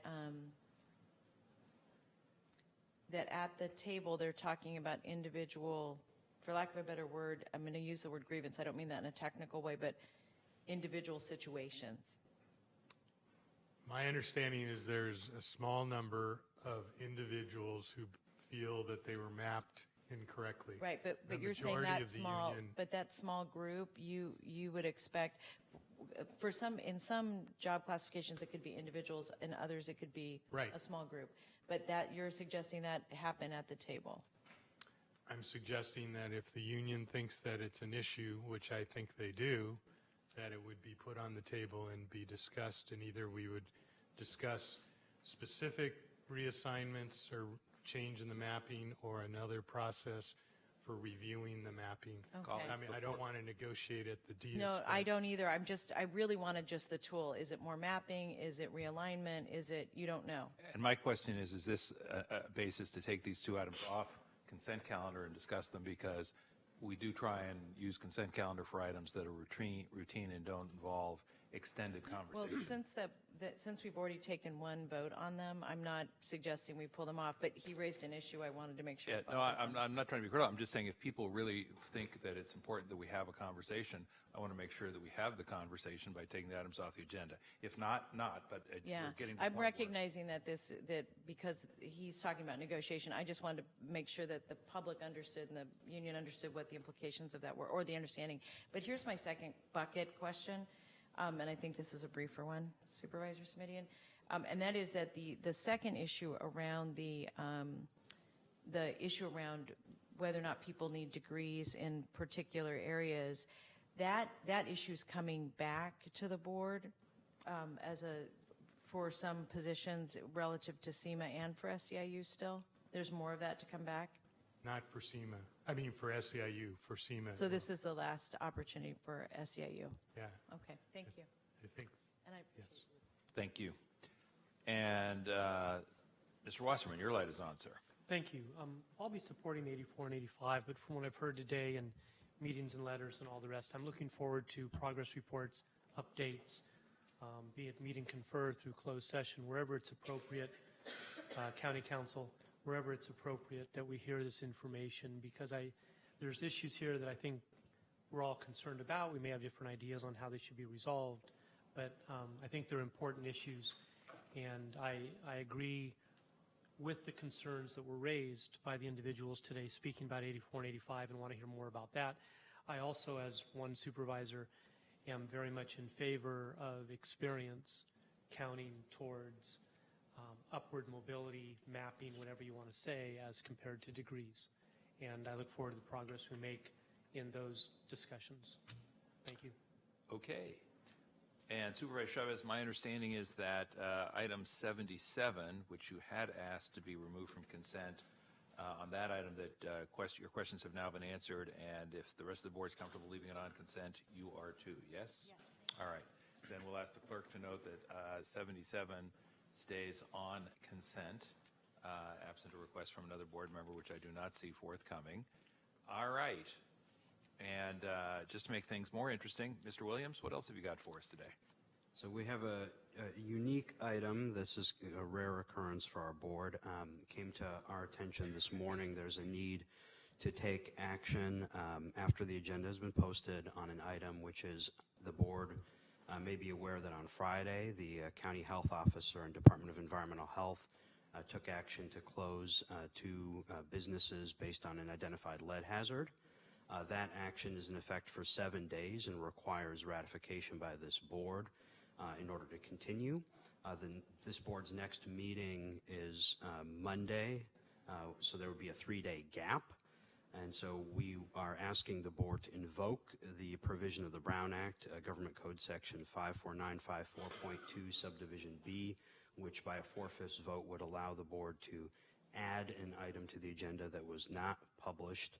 This would be a 3-day extension of that emergency that was declared by the public health officer, and we would bring on regular full noticed item at the budget hearing the longer extension. We are preparing a written memo for distribution, so we would propose that that be added to the end of this agenda, and we will distribute that to the board and have copies available to the public. Thank you, Mr. Williams. And just to clarify, if I may, That does not require any action as we vote on our consent calendar. No, this was just so the board would be aware. Yes. But when we get to the point in the meeting where we would otherwise believe we were adjourned, I will stop and turn to you and say, Mr. Williams, I believe we have one more item, and you will then ask whether or not we have a 4/5 vote to place the item on the agenda today and take action. Is that how we proceed? That is correct. Colleagues? Mr. President? Please. Thank you. Since we got the explanation, I certainly understand what the situation is. I assume my peers do as well. With your consent and board approval, I'm happy taking that item out of order right now and making the motion for approval. I'm going to ask that we defer because I don't think we have anything in writing yet. We're still writing up. We want to provide just so it's a written record, so we will have that available hopefully in the next hour or two. We're working on it. Sometimes dotting the i's and cross the t's takes a little time. All right. Madam Clerk, I believe we're finally ready to vote on the consent calendar with changes as noted. I'm not going to ask you to read them all again. Any questions from colleagues before we vote on the consent calendar? If not, then we'll note that there's a motion to approve the consent calendar with changes. The no vote from Supervisor Chavez, on items 84 and 85. And the motion is made by Supervisor Chavez. Can we get a second on the consent calendar, please, as amended? That motion is seconded by Supervisor Wasserman. We'll ask all 5 members to please vote on their screens. And all votes having been cast, we'll ask the clerk to please display the results. And the motion carries 5-0. Thank you, colleagues, and thank you to members of the public who were here today. All right, that takes us to item number 7, which is a public hearing on lease revenue bonds. And on this matter, we will formally open the public hearing after we have a brief presentation from staff. So who's going to provide that presentation? Dr. Smith.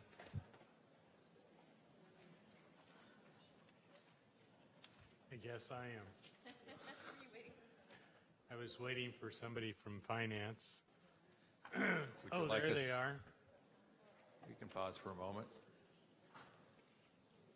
Mr. Minato, I think that subtle hint was going your way, okay?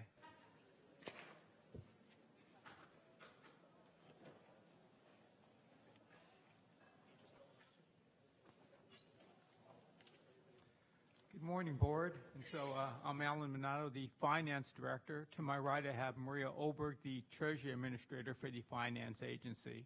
So what you have in front of you today is a public hearing for approval of a bond issuance to pay for the Verity hospitals. Thank you. Colleagues, this is the item on our Goldenrod update where I had a question earlier about taking item 7C before 7B. Nothing really tricky here. Item 7C is to consider the recommendations, and item B is to adopt the resolution. Presumably someone discerned that perhaps we should consider before we adopt rather than adopt and then consider. So that's the basis for the minor technical amendment to the agenda today. But if the clerk will display the voting panel, I will first ask, I will first declare that the public hearing is open if there are no questions, and I don't see any. Public hearing is now open. Madam Clerk, do we have any cards on this item? We do not. Let me ask again, do we have any members of the public who would like to speak on this item during the public hearing? We do not. Then in the absence of any speakers, we will formally close the public hearing. And now, Madam Clerk, if you will display the voting panel for us. We will see if there's a motion, and there is. There's a motion to approve, and there's a second from Supervisor Ellenberg. Any debate or discussion? At the risk of stating the obvious, this is a big item, so let's not let the lack of questions reflect anything other than the fact that they've already been addressed. And so all 5 members have cast their votes, and the clerk will display the results, which indicate that item 7 with its component parts has been approved 5-0. Thank you very much for your work to get us here today. All right, that takes us to item number 8, Fire Protection District.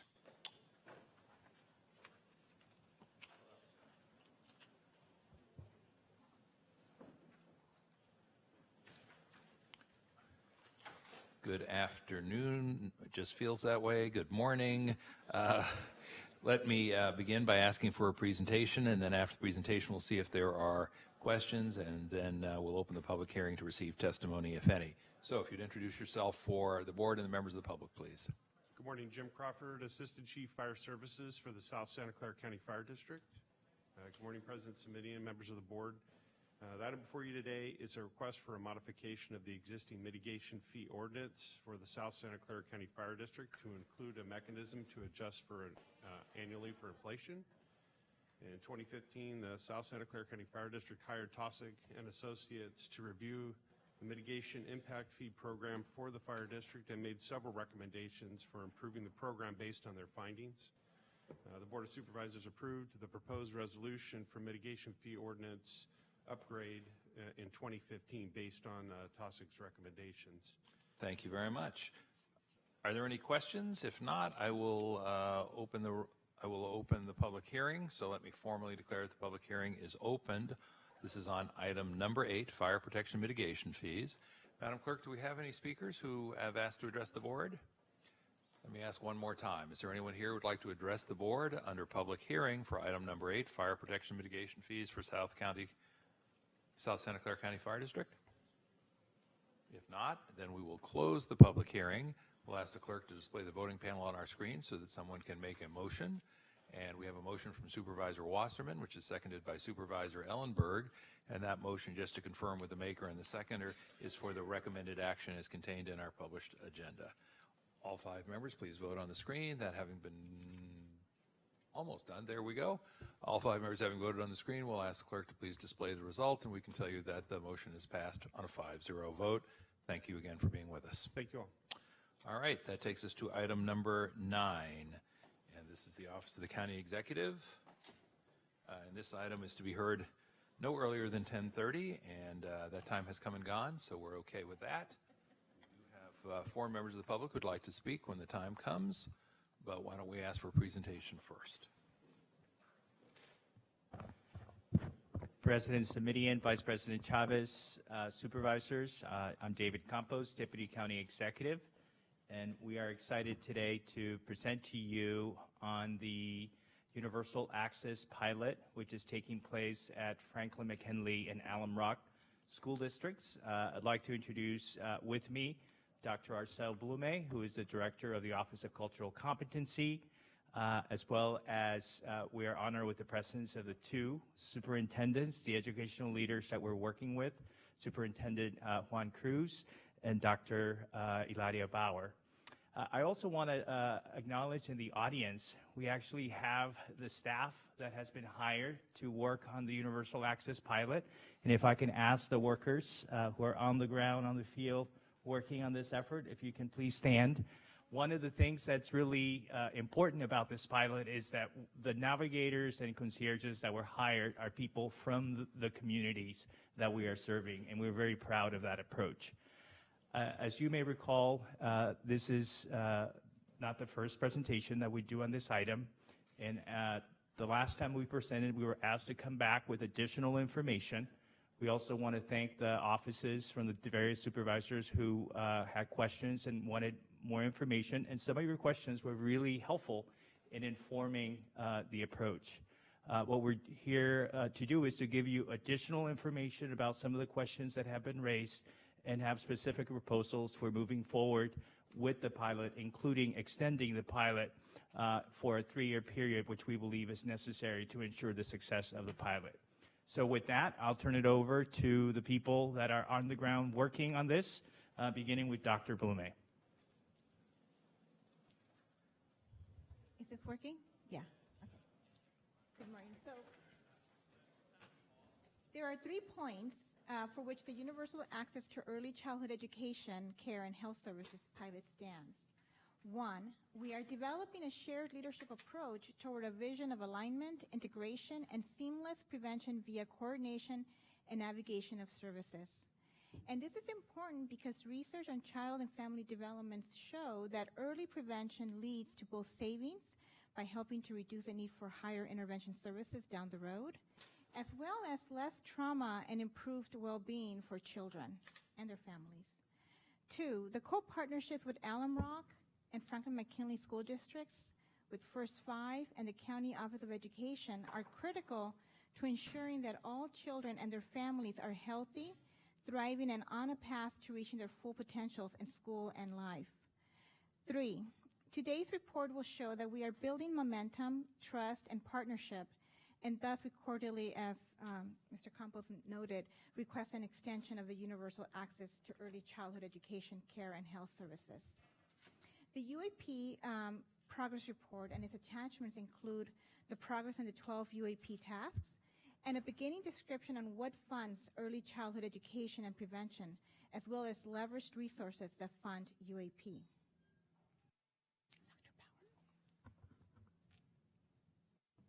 Thank you. Good morning, Board. I want to thank you, first of all, for the opportunity to be talking to you. I want to go off a little bit from the script because I just received an email from one of the Alum Rock trustees who was not able to be here, but he wanted his voice heard. So I'm going to take an opportunity and I'm going to ask my team to allow me to do this. My name is Ernesto Bejarano, and I am a governing member of the Alum Rock School District Board of Trustees. I'm in strong support of the pilot for the universal access to early education. Children and families in our district are challenged with many barriers in their day-to-day lives, and access to resources is a major challenge for them to succeed. Our district is making huge strides in focusing and refocusing our energies on the educational experience of our students and their families. One of the things that both research and anecdote tell us is that the more we can prepare our children in the early years of their development, the better outcomes we will see later in life in all areas. Please strongly consider supporting the early access pilot, as it has already demonstrated success and will have a generational impact on our East Side community and our county as a whole. So I want to echo those words just by highlighting, and I apologize because I am losing my voice, but I felt that this was very, very important to share with you. First of all, with gratitude from the East Side community, thank you so much for supporting so far our efforts. I met with some of you about 3 years ago when this was just a concept. I'm still kind of pinching myself and can believe that we have gone this far to implement this as a systems approach, and that's what you see on this inverted triangle. You are seeing the beginnings of the relationship between, Senor, thank you so much. See, that's what this is all about, people caring about other people. And I want to thank you, Supervisor Smithian, for your care. And that's exactly what we want to do to our families, right? If you see, it is a systems approach where we are opening both of our very complex bureaucracies to talk to each other to serve families and children. And this is a prevention strategy where the services that you provide as a county will be offered throughout our school districts. So with that, I'm going to turn it over to my colleague, but just wanted to highlight that the plethora of logos that you see in that is all of us working together to deliver the services that you already provide as county, extending them to the community, to the neighborhoods where our families are. Thank you very much for your consideration. Thank you.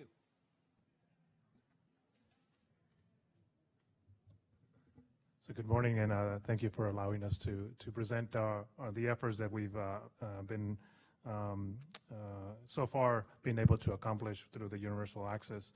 And so as you see there, you know, one of the things that why Frank and McKinley signed on as a pilot was because we knew that within this work we would be informing the change within our district. So we have been engaged in a MTSS framework, a multi-tier systems of support, understanding that whether we're talking about the district or we're talking about the county, that we need to align the systems. We need to make sure that we're leveraging the resources that we have.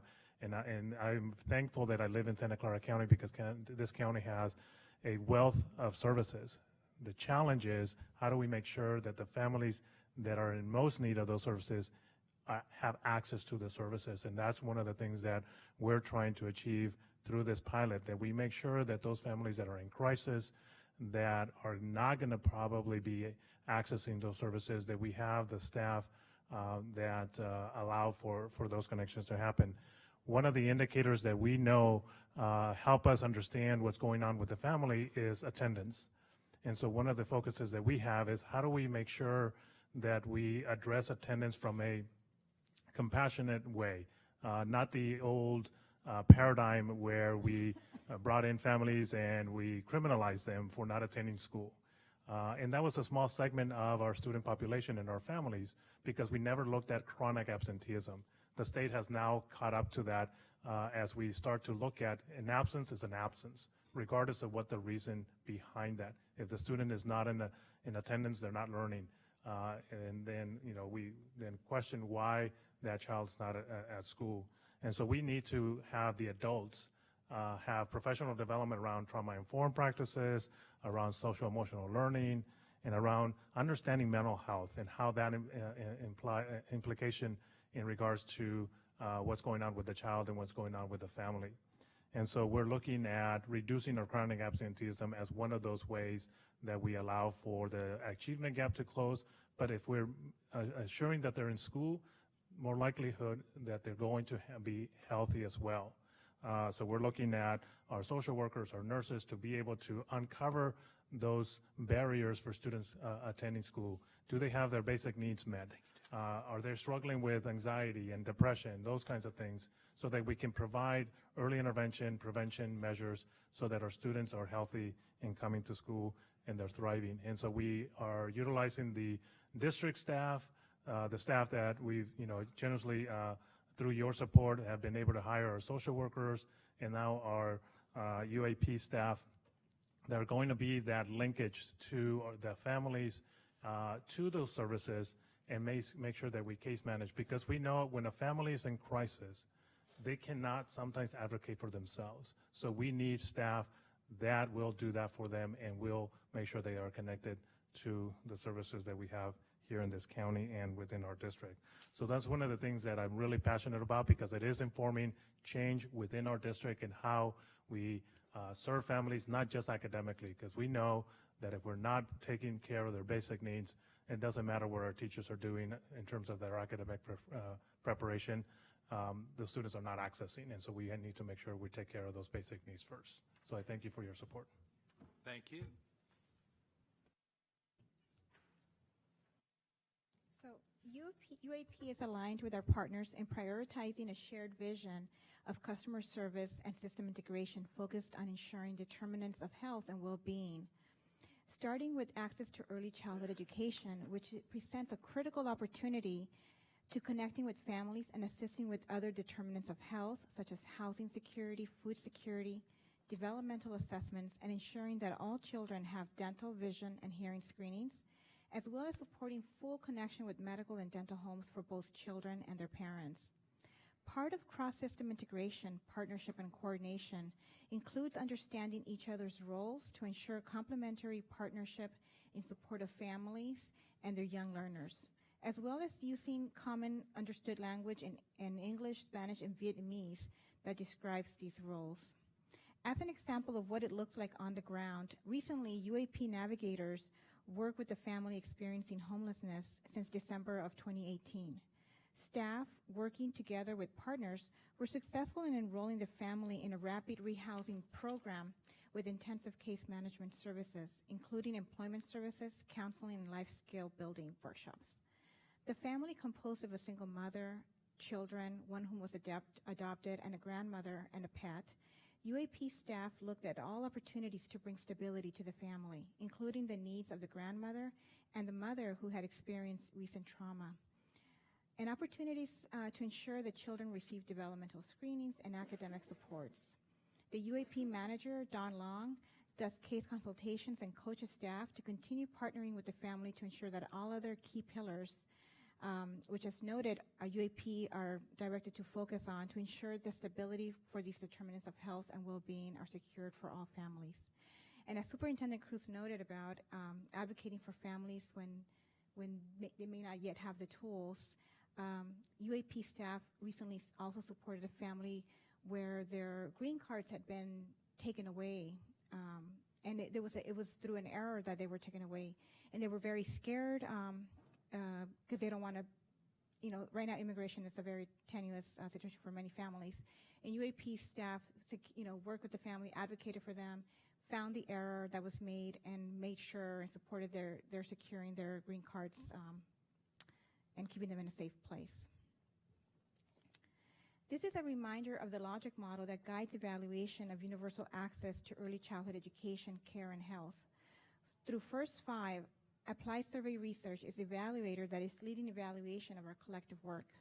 This logic model applies a developmental perspective to understanding how determinants of health and well-being need to be secured early, starting during the prenatal period to ensure kindergarten readiness and third grade proficiency in math and reading.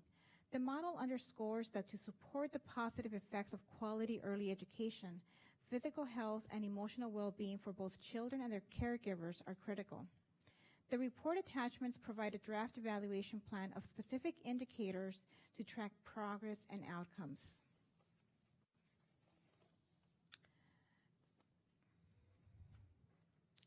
Finally, preliminary evaluation findings from early interventions with young learners are promising and indicate that an approach focused on universal access to early childhood education, care, and health services is beneficial. And Superintendent Bauer just noted when she read the email. The side charts come from Help Me Grow Kids Connection, which is a collective of service supports to families.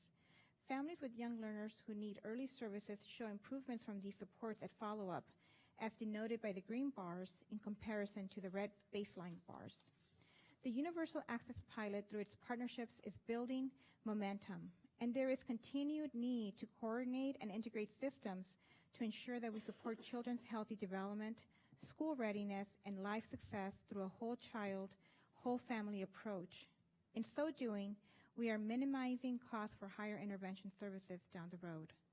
We kindly ask the board to support extension of the Universal Access Pilot, and we are prepared to return in June or August with an appropriation modification. We are ready to take questions. Thank you. Thank you. Colleagues, perhaps we can go to the four speakers before we do questions and comments. Ms. Ellenberg, is that okay? Sure. I see your light is on. Then let me ask Karina Gallardo-Wolf, and I believe it's Yesenia Rivas Barano, and Dilza Gonzalez, and I think it's Saul Ramos, if I'm reading handwriting correctly. Come on up, folks. We've set aside up to 2 minutes for your comments.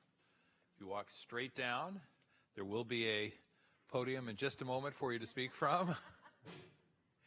And there is a microphone built right into that, even though it's invisible. So if you just speak right up, we will hear you.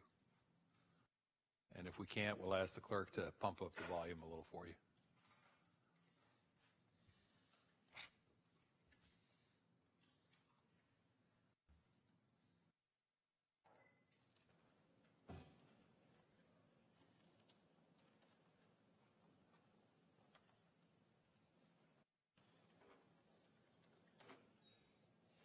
And come right up and walk straight to there, and that thing at the top is a microphone that looks like it's not, okay? Okay. Hello? See? Okay. I wouldn't kid you. Hi. Good morning. My name is Karina, and I'm a resident of the Allen Road District, community member, and a mother of a 6-year-old and a 3-year-old. A couple of years ago, I saw kids who didn't go to preschool because the families didn't have the money to pay for it or didn't qualify as low income. Then it was my turn to be there, and it was frustrating. I thought, and I still think that every kid should have the same opportunity to go to preschool, since the expectations in kinder are really high and some kids start with disadvantages. I came here last year to ask you to support the Painter-Parent co-op pilot that was going to help families that don't qualify as low income. Today, I want to thank you for supporting the co-op and considering supporting it in the future. I want to ask you, Right now, sorry. Right now, it's helping 24 families. Next school year, it's going to help 48, and we are hoping to help many more. So today, I'm asking you, please, to support this program and pilot and helping more families in the future. Thank you. Thank you. Let me welcome our next speaker up, please. Good morning. My name is Yesenia Rivas, and I am here to read a petition on behalf of the parents at the Ben Painter Co-op. We had some parents who wanted to be here, but due to the timing of when we were on the agenda and them being back at Ben Painter by 12 to pick up their children, they couldn't come here. So I am here to read a letter on their behalf. It says, Dear board members, we are writing in regards to the co-op preschool pilot program that is located at Ben Painter Elementary School within the Allen Rock School District. We would like to ask you for your continued support of this pilot program because of the following reasons. We are families who make above the 85% state median income and are not eligible for the state subsidized preschool programs. We make under the 85% state median income and are on a waiting list at a state subsidized preschool program. We do not meet the employment or training requirements for state subsidized preschool programs. We are children who are benefiting from the opportunity to receive high quality early education, are developing our literacy, math, and socio-emotional skills, are benefiting from our parents being part of the curriculum design, the teaching team, and the implementation of the program. As you can see, our co-op pilot program offers the opportunities a child needs to be successful in life, starting with high-quality early education. We have parent engagement, we have a curriculum specifically tailored to the children, and we have a whole community advocating for high-quality preschool without making a family's socioeconomic status or a family's lifestyle a barrier. Let us continue to be pioneers, change makers, and advocates for early childhood education by supporting the co-op preschool at Ben Painter Elementary. Sincerely, the co-op Painter parents. Thank you very much. Next speaker, please. Welcome. Good morning. My name is Ilsa Gonzalez. In front of you, I have 5 letters that some parent of the co-op has wrote for you, and I'm going to be just reading one for you today. So it starts, to whom it might concern, since attending the co-op program at Painter Elementary, Ryan, her kid, has greatly improved his communication skills, motor skills, and penmanship. I was worried he continues to show less to no interest in these areas, but his teachers help him tremendously. He now shows interest in learning and enjoys attending class. With the help of the program, he learns to write, count, and speak more clearly than before. We will be disappointed to see the co-op program be canceled. This program can and will significantly help the kids who are in great need of help and a head start. We are very grateful Ryan was a part of that program. We are no longer worried about the skills he previously lacked in, and I will highly recommend this program to others. Best regards, Armanda Moreno, mother of Ryan M. Dominguez. Thank you. Thank you very much. And I believe we have one more speaker. Welcome. Yes, hello, good morning. My name is Saul Ramos. I'm the Director of Programs with Somos Mayfair, and we want to thank you for the support, for your vision, and we clearly have a formidable challenge with this pilot project. Somos is working with the Office of Cultural Competency, First 5, Allen Rock School District, and the Santa Clara County Office of Education to staff support the Allen Rock Painter Co-op. And I mention each one of these organizations because that's perhaps one of the most important stories in this pilot. We each come with our processes, with our systems, but we do have that intention and that commitment to serve families and parents like Karina. Dr. Ballesteros, a partner with Allen Rock, often reminds us that the conversation with Karina when she first came to the enrollment center, learning about her needs, learning about the community needs is what led to the idea of a co-op. As you heard, now we have 24 families enrolled. We have 24 families and we have another 15 who are on the wait list for our next academic year.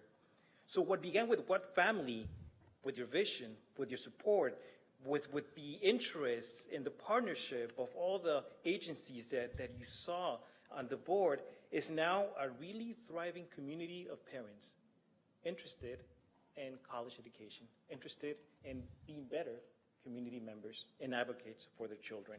So, we ask you for the continued support. About 2 weeks ago, with a team of staff members from Somos, we had the opportunity to speak with Janina Perez, recently appointed Senior Advisor of Early Childhood Education to the Office of the Governor. And we spent an hour talking about this pilot. And she's very interested. They're trying to figure out at the state level what to do with the governor's push for early childhood education. And she's thinking that this could be part of it. So thank you very much for your support. Thank you.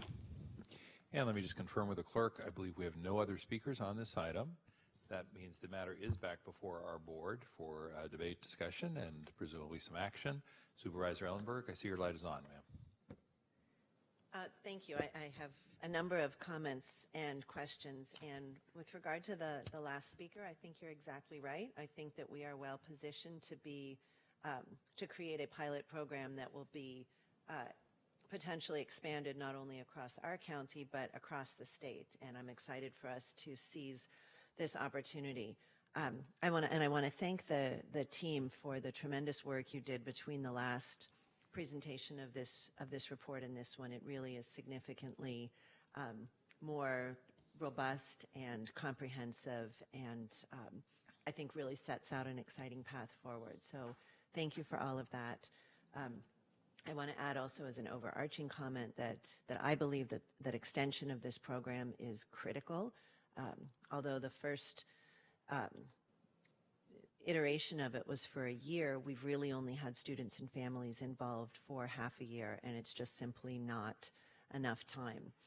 The Painter program, co-op program that got a lot of the spotlight this morning is, I think, an incredible example of one of the ways in which we can really creatively and innovatively increase access to early childhood education. We need to be thinking about parents and families at every income level, and though the co-op is only a small part of the pilot, I think it's a really important piece to highlight. I want to ask a little bit more with my first question about any other specifics that you're drilling down on in identifying additional opportunities to expand access to subsidized quality early education. And I'm thinking particularly not of where there are programs and empty spaces, because we know what to do there, but where there are kids who are eligible and no programs. Is there a plan or piece of this report that can drill down a little bit more on that? Supervisor Ellenberg, through the chair, simply wanted to note, just to acknowledge in the audience, a member of the Allen Rock Board of Education, Corina Herrera Loera. Just wanted to make sure that that's acknowledged.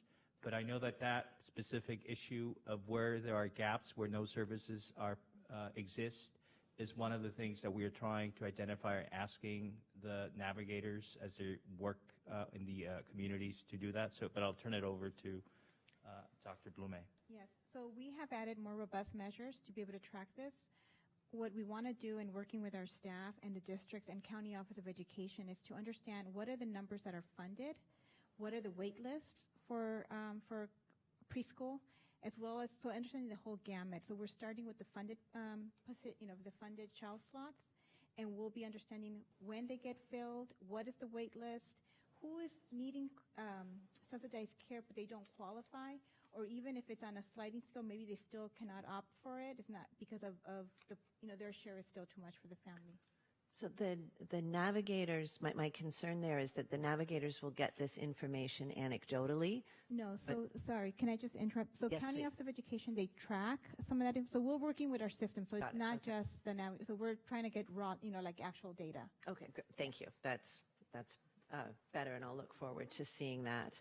I see that the materials that you provided also show really the long-term framework, but I'm curious to know more about an evaluation plan specifically that would inform stakeholders of the feasibility, reach, effectiveness, and cost-benefit analysis of the various UAP services, because I'm already starting to think ahead of how we sell and scale and expand this. So in the evaluation framework, we have some key components, and we share the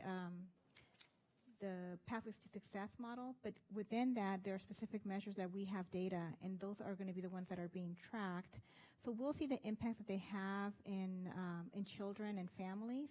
Now, the cost-benefit analysis, we haven't yet explored a cost-benefit analysis, but we can certainly try to see if we can partner with a university who might be interested, or it'll take further discussion. Sure, and we're too early in to really be looking at that now, because what we really need is the longitudinal evaluation of, are the kids that are in these programs doing measurably in school, with the long-term view that they are then less reliant on social services. That's exactly right. And you know, there's a lot of research on cost-benefit analysis.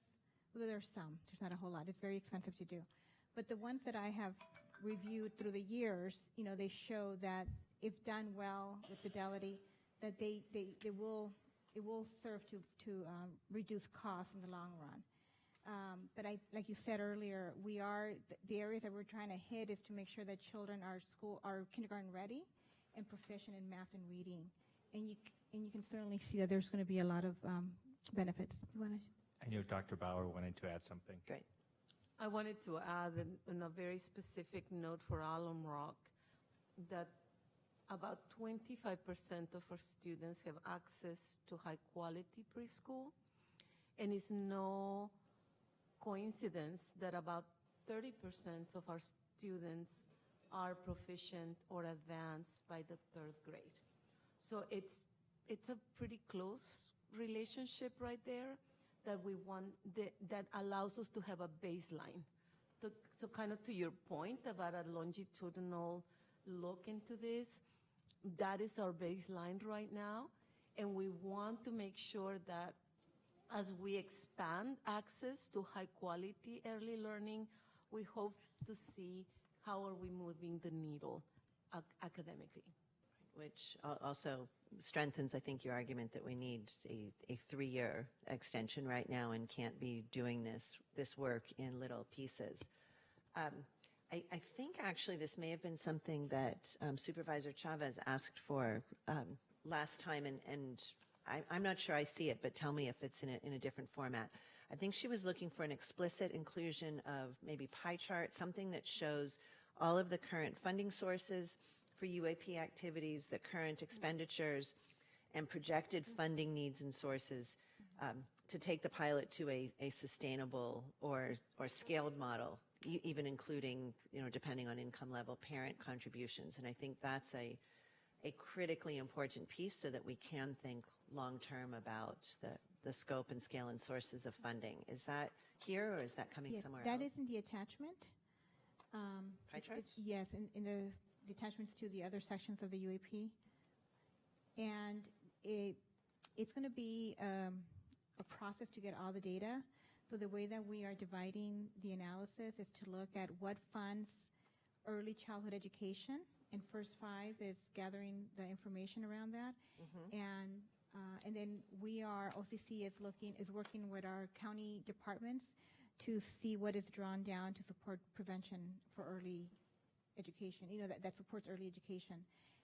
We were able to gather data from social services and I think behavioral health services, but we still need to do more work. So it's still in development, and it's not easy to grab those funds that are coming into our county. None of this is easy, but it's but we're starting it's it, so and so critical. We shared what we have. If I may, Supervisor, Yes. One of the ongoing tasks, which is an iterative process, is the idea of how do you sustain not only the pilots, but how do you expand the pilots and find additional resources to pay for this effort. And so we are still in the phase of finding out what is actually being funded by the county and having an assessment of all the different sources, not only from the county, First 5, the school districts, the state. And we are actually working to have a report that that summarizes that and then identifies what else is needed.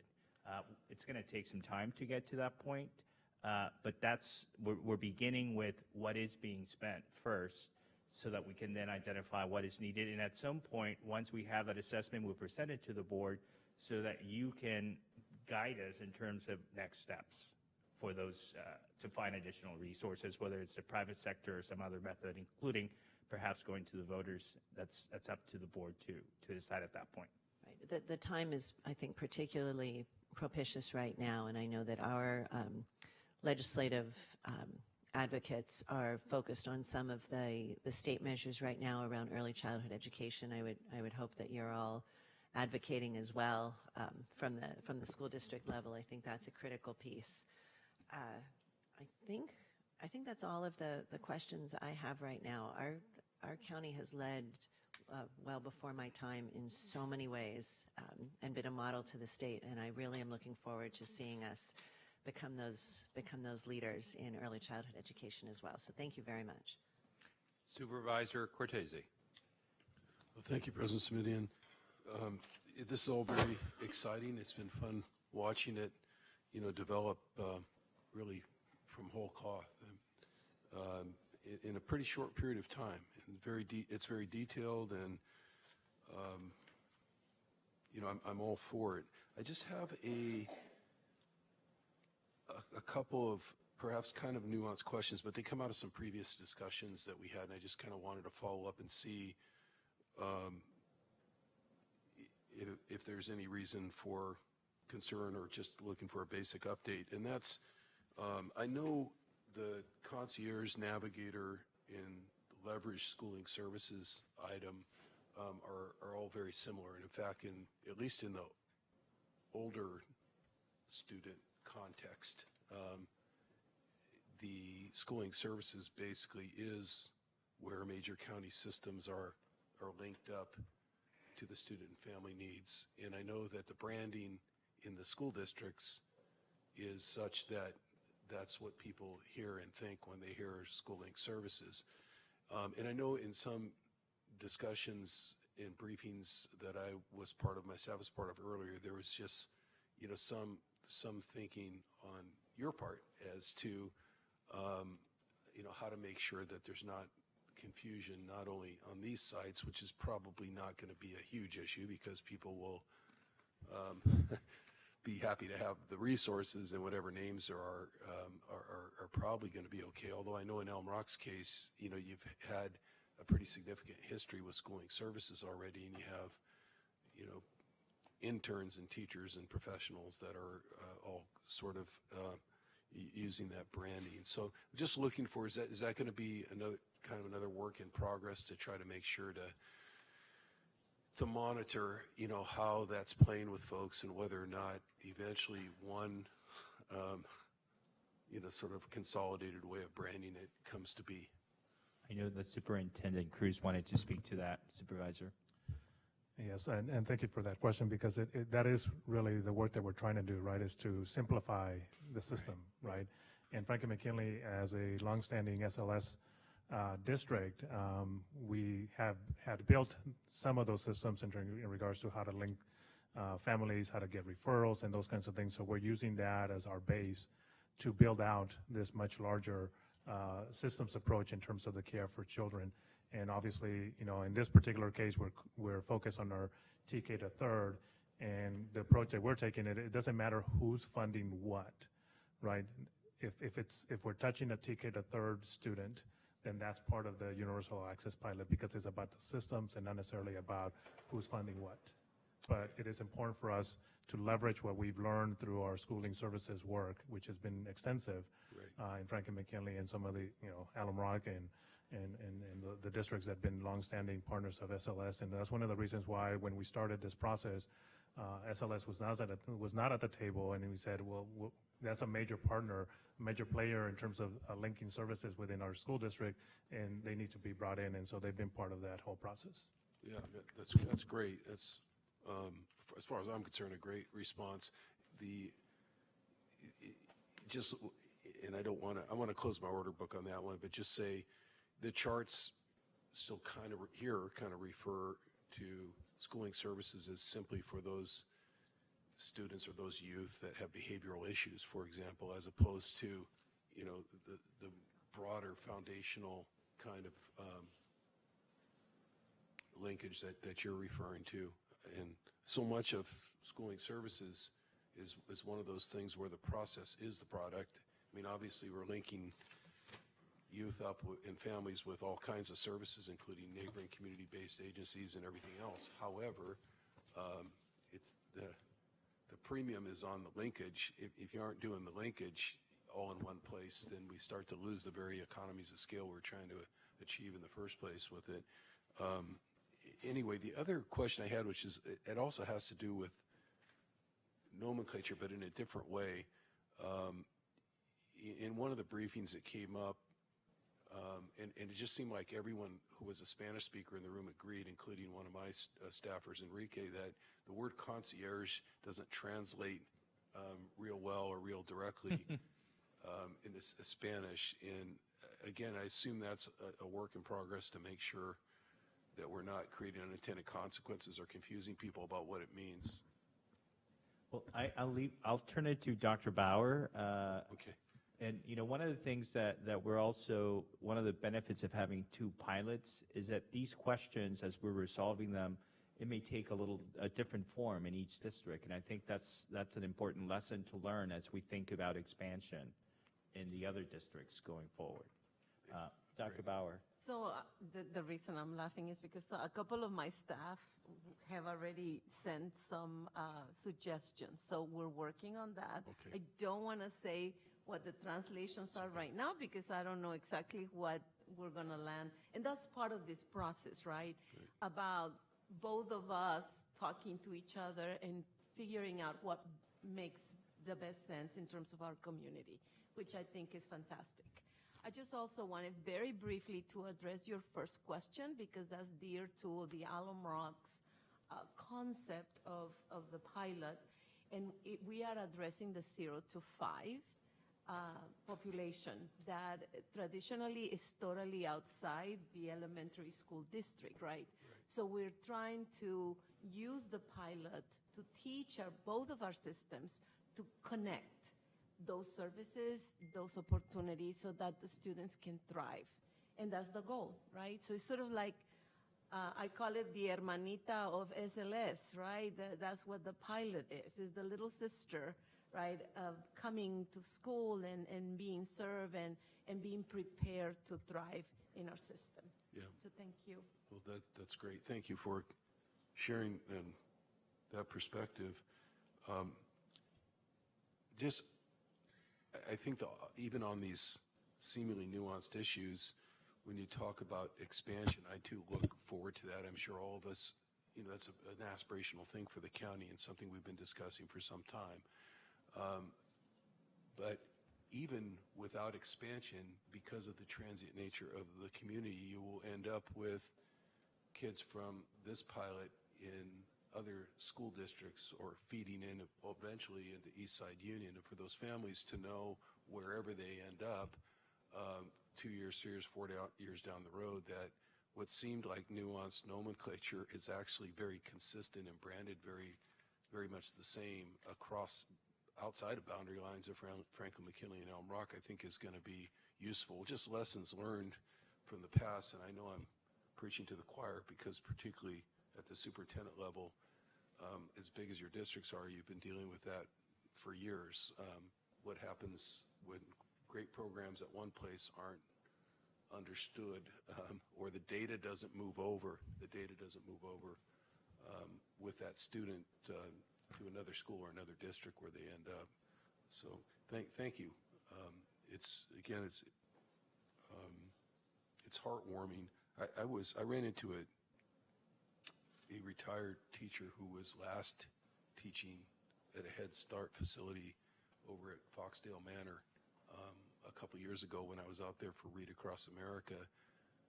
And I saw her just recently at a social event and congratulated her on her retirement. And I said, "How's the program going?" And she said, "The program's no longer there because the funding was no longer there." And I remember reading to those kids and realizing that particular cohort, which is about half a dozen to 9 or 10 at the most, had been described to me as all coming from monolingual families, and their literacy capability at that point, because of that Head Start program, which I understand is different, but it seemed to be equal or greater to any readiness standard, that one would expect, for children that were going to be moving on into the K through 8. And it's really heartbreaking to think now that there are half a dozen or 8 or 9 or 10 kids in that same place now who aren't going to have that opportunity, and it's really a devastating thing for them, and to think that they'll potentially fall way behind just because they're going to enter K through 8, the elementary system, so far behind, and if so unnecessarily, other than the concept of funding, which is always a big issue, right? Follow the money, but it's clear that this is the work that needs to be done. So I'm very grateful for all the thought that's been put into it. Thank you, President Smitty. Thank you, Supervisor Cortese. I believe Supervisor Chavez is next up. Great, thank you. So thank you for all the amazing work, and I want to just follow up on one point that Supervisor Ellenberg raised, and that is around this issue of resources. And of course it's complicated, and the reason I know it's complicated is that when we very first started to look at the movement around early childhood learning here, and I want to say this was like in 2006, we'd all been asking ourselves the same question, because the only way to really put the puzzle together is to really know the answer to that. So that being said, I think there are two questions, and I'm a little concerned that the report conflates them, and I want to just decouple them for the purposes of how we move forward. There's one issue, and that's relative to the investments that the county itself is making, money that comes through the county, general fund dollars that the county itself is making relative to early learning and early child care. And then there is all the resources that come into the county that we have no control over, but that are public dollars, just so that we can understand enough of the landscape to have a discussion about how we get to universal coverage. So I think this is a good start. Recognize it's complicated, and I'm looking forward to better understanding that with you.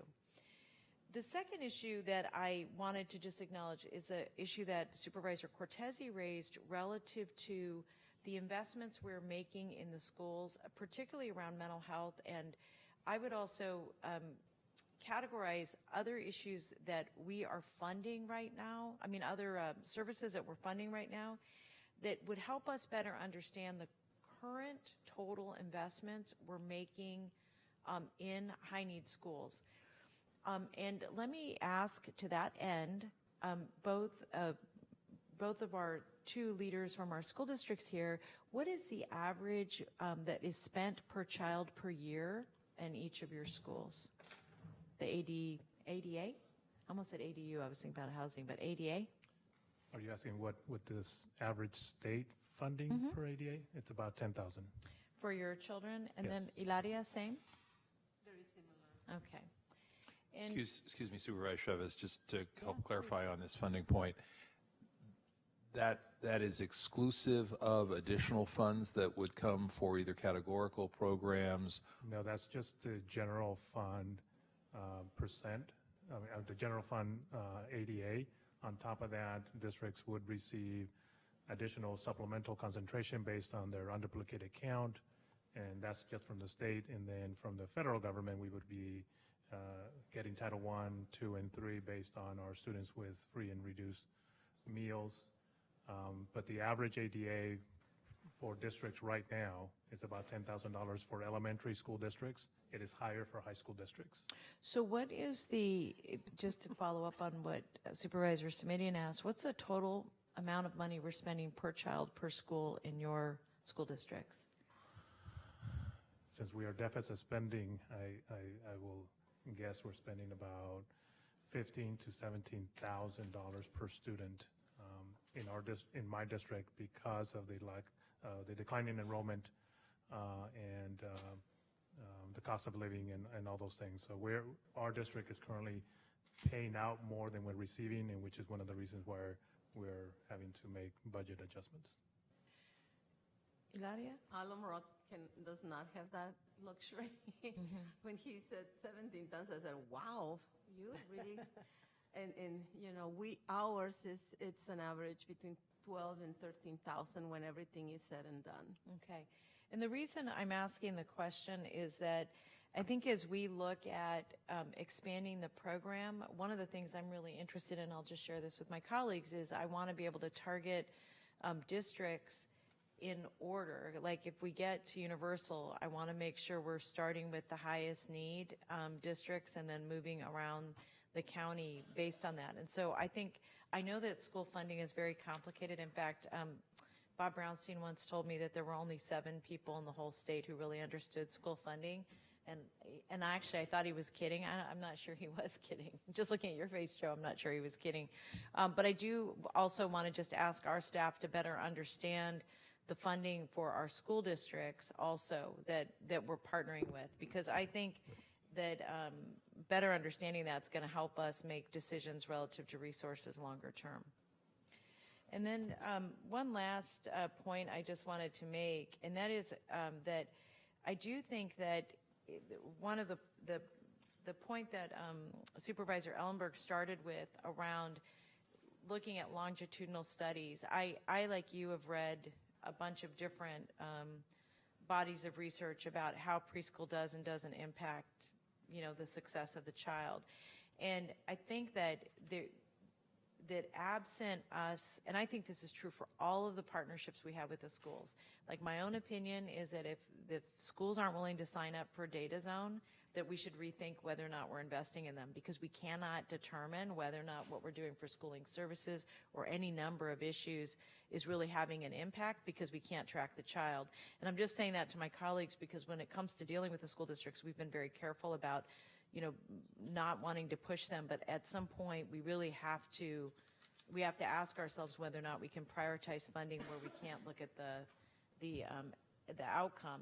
I say that more just to say this to my colleagues, not so much to you all, but I think it's something we're going to have to consider in the next couple of years in terms of our partnerships with the schools. So thank you for all the good work you're doing, and for the new staff, no pressure. Do well. Thank you. Thank you, Supervisor Chavez. My contribution will be to skip my 15-minute presentation on how Proposition 98 is implemented, and instead I will go back to Supervisor Ellenberg. I just want to say, President Simidian, that I enjoyed your look of abject horror and surprise at how low the funding is for Franklin McKinley, because that's how everybody's face should look when they hear what state funding is per pupil in California. Also, the inequities bring us to a place where in this county, Palo Alto students are receiving upwards of $19,000 per student just in ADA alone. So not apropos of particularly anything, but important enough to say out loud. And just to clarify, not receiving those funds in ADA, but receiving those funds primarily through local property taxes. Ultimately, it's the funding per student. Yes, it is. Thank you. Thank you. All right. I believe we've covered everybody except Supervisor Wasserman. Thank you. Supervisor Wasserman. I'll take 30 seconds to say, just for the record, everything that we're lamenting is state-caused, is a state lack of funding per individual, per student, per facilities, per everything. The county collaborating with the school districts is a nice thing, and we're all passionate and sympathetic and love children and trying to help them get to school, stay in school, obtain better than average testing results so they can get a job, perhaps live here, do all of that. But I hear these conversations, and this is great with the school board, the superintendents, school board, spouses of school board members, former school board members, everybody else. But please, everybody out there, write your state electeds and tell them to divert more money to education. For me, that's the biggest priority in any community, is a well-educated community, which reduces the chances of abuse and gangs and low property tax values and everything else that we don't like. So I thank you for the participation. I'm going to be supporting this collaboration, but at the end of the day, the county cannot fund the schools, and it's got to be a little bit of help over to you guys. I don't even imagine the day we'll get a little bit of help coming the other way, but state representatives, the current ones, those running for office, need to support funding to schools. Thank you. Thank you. And let me just thank everybody who was here today, the members of our team, the community members who came and spoke, the trustee who took time to be with us, certainly to the superintendents. Thank you very much for being with us today to help inform the conversation. Mr. Campos, the only thing I would say to you and Dr. Bomay is, I think you know, but I just want to underscore my continued interest in transitional kindergarten, TK, as a part of this. I have a personal history there that makes me a little more interested than perhaps might otherwise be the case. So if you can keep me informed and my office informed about the role TK plays in all of this, understanding that it's just a part of a larger conversation. So I think we are ready to, yes, Mr. Campos. If I may add, Mr. President, we will definitely do that. I know that Dr. Bauer wanted to say something, but the one thing that I would say, which I think is really important, we are trying to do something that has not been done in another county and other school districts. And it's a challenge, but what I think is so unique about this effort is the level of investment of the 5 key players here. The County Office of Board of Education, the 2 school districts, First 5, and the county. And especially with the 2 superintendents, because this is so important, having been a lawyer for a school district. The engagement of the superintendent is really critical. And this is not just the superintendent saying they're going to do something, but actually being very involved day to day. So with that, I will turn it over to Dr. Bauer. Dr. Bauer? I just want to update you in terms of TK and also the young force, because the state allows us to open, and so part of Alum Rock investment into the lives of students that are not necessarily giving us ADA. Alum Rock has opened its doors to students whose birthdays turn 5 March 31st, and it is an investment. And a lot of people is like, why in the world is Alum Rock doing this to provide education with students that won't bring money to the district until they turn 5? But it is an investment, and it is the commitment that we have on all of our young students. And what that has caused is that it has opened seats in the Head Starts of the world, the Kidangos of the world. This year we have 300 young force, in addition to TK, 300 young force, of which for the past 3 years since we have been implementing the program, 85% stay in Alum Rock schools. So thank you for doing what you did with TK. It allows us to also think outside the box and invest on the youngest of our students. Thank you, Dr. Bauer. I appreciate the update. And those young 4s, while they don't bring revenue from the state, once they do hit that 5th birthday and are already in the program with you, they do start to generate revenue, yes? And that means that they're, rather than simply being excluded from that year-long opportunity to have a credentialed teacher in the classroom with them, the creativity that you're showing in terms of pulling them in even before they're fully funded, I think is a real boon. And I frankly had not thought about the benefit that created by them then giving up seats that can be filled. So that's an added bonus as well. All right. We have a motion by Supervisor Ellenberg. We have a second by Supervisor Chavez. All of this is take the recommended action. All 5 members have voted on this board, so now we're going to ask them to display the results on the screen, and we'll send you on your way with a 5-0 vote, which I hope you take back to your communities with some celebration for the fact that there's a longer-term commitment in place here. Thank you all again. All right. And we're going to go next to reports from the county executive and the county council and board members. It's not my intention today to take a recess. I'm going to try and power us through. So if you need to step away for a moment or two, that will be understood. And let me go first to Dr. Smith, our county executive, for his report. Thank you, Mr. President, members of the board. I had two issues I wanted to talk today about. I'll start with the pleasant one and end with the negative one.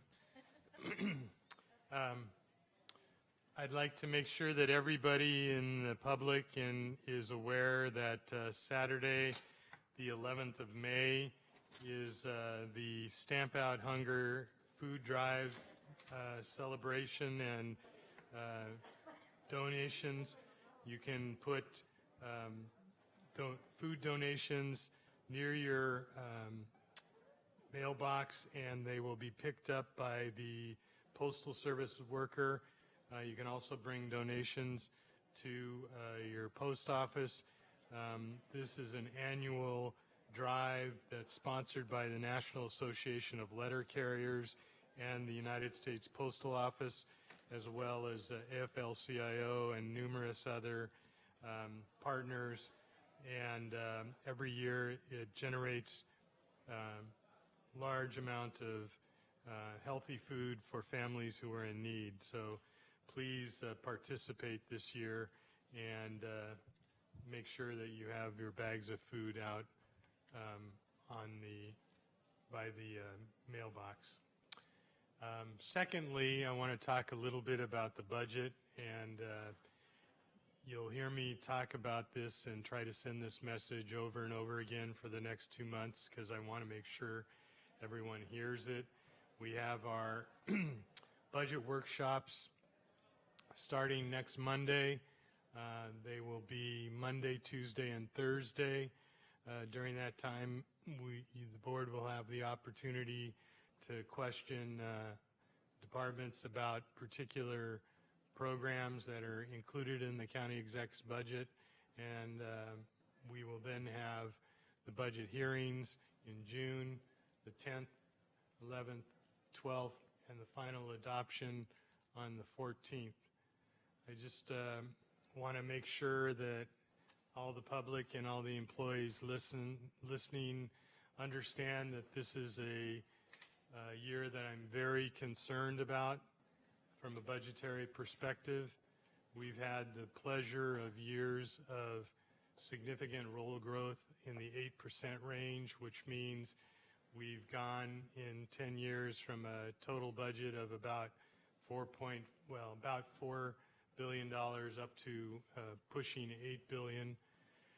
But that is not going to continue over the next 3 to 4 years, and we have started a number of very expensive projects. So this year we asked the department heads to be very circumspect in their requests. They asked for a total of $80 million new dollars. We in the budget are recommending only about $29 million because we were very concerned about our future.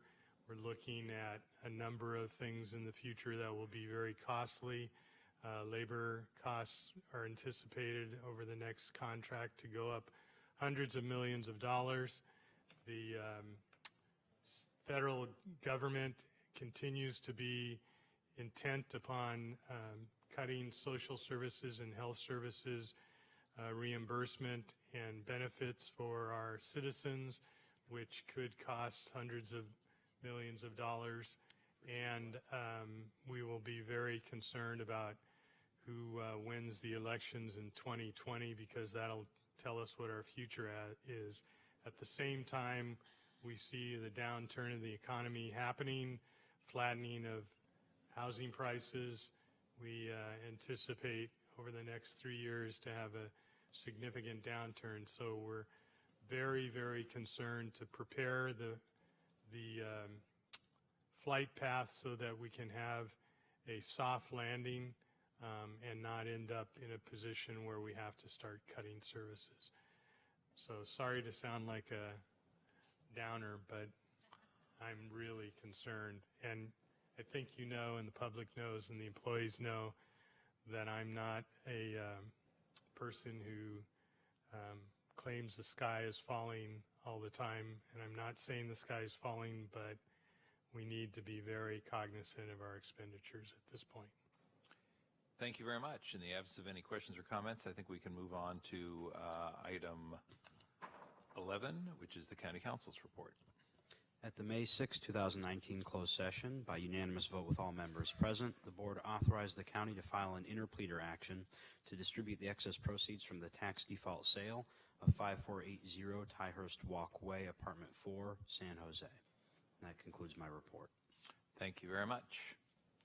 Colleagues, that would take us to item number 12, but we have already dealt with that matter on consent. That takes us then to item number 13, which is the jail staffing study. And I see some folks making their way down. Dr. Smith, how would you like to begin on this one? Deputy County Executive Martha Wapinski will start off. Deputy County Executive Martha Wapinski. Tony Felice, Program Manager. Thank you. And before the two of you begin, let me just turn Supervisor Chavez. I see your light is on. Did you want to wait until there was a staff presentation, or did you have a comment or question at this I time? just wanted to make a request. Request away. And then you all can see how this works with you. I have put forward now on this item one motion, one referral, and a number of discussions at FGOC Supervisors Committee when you were chairing.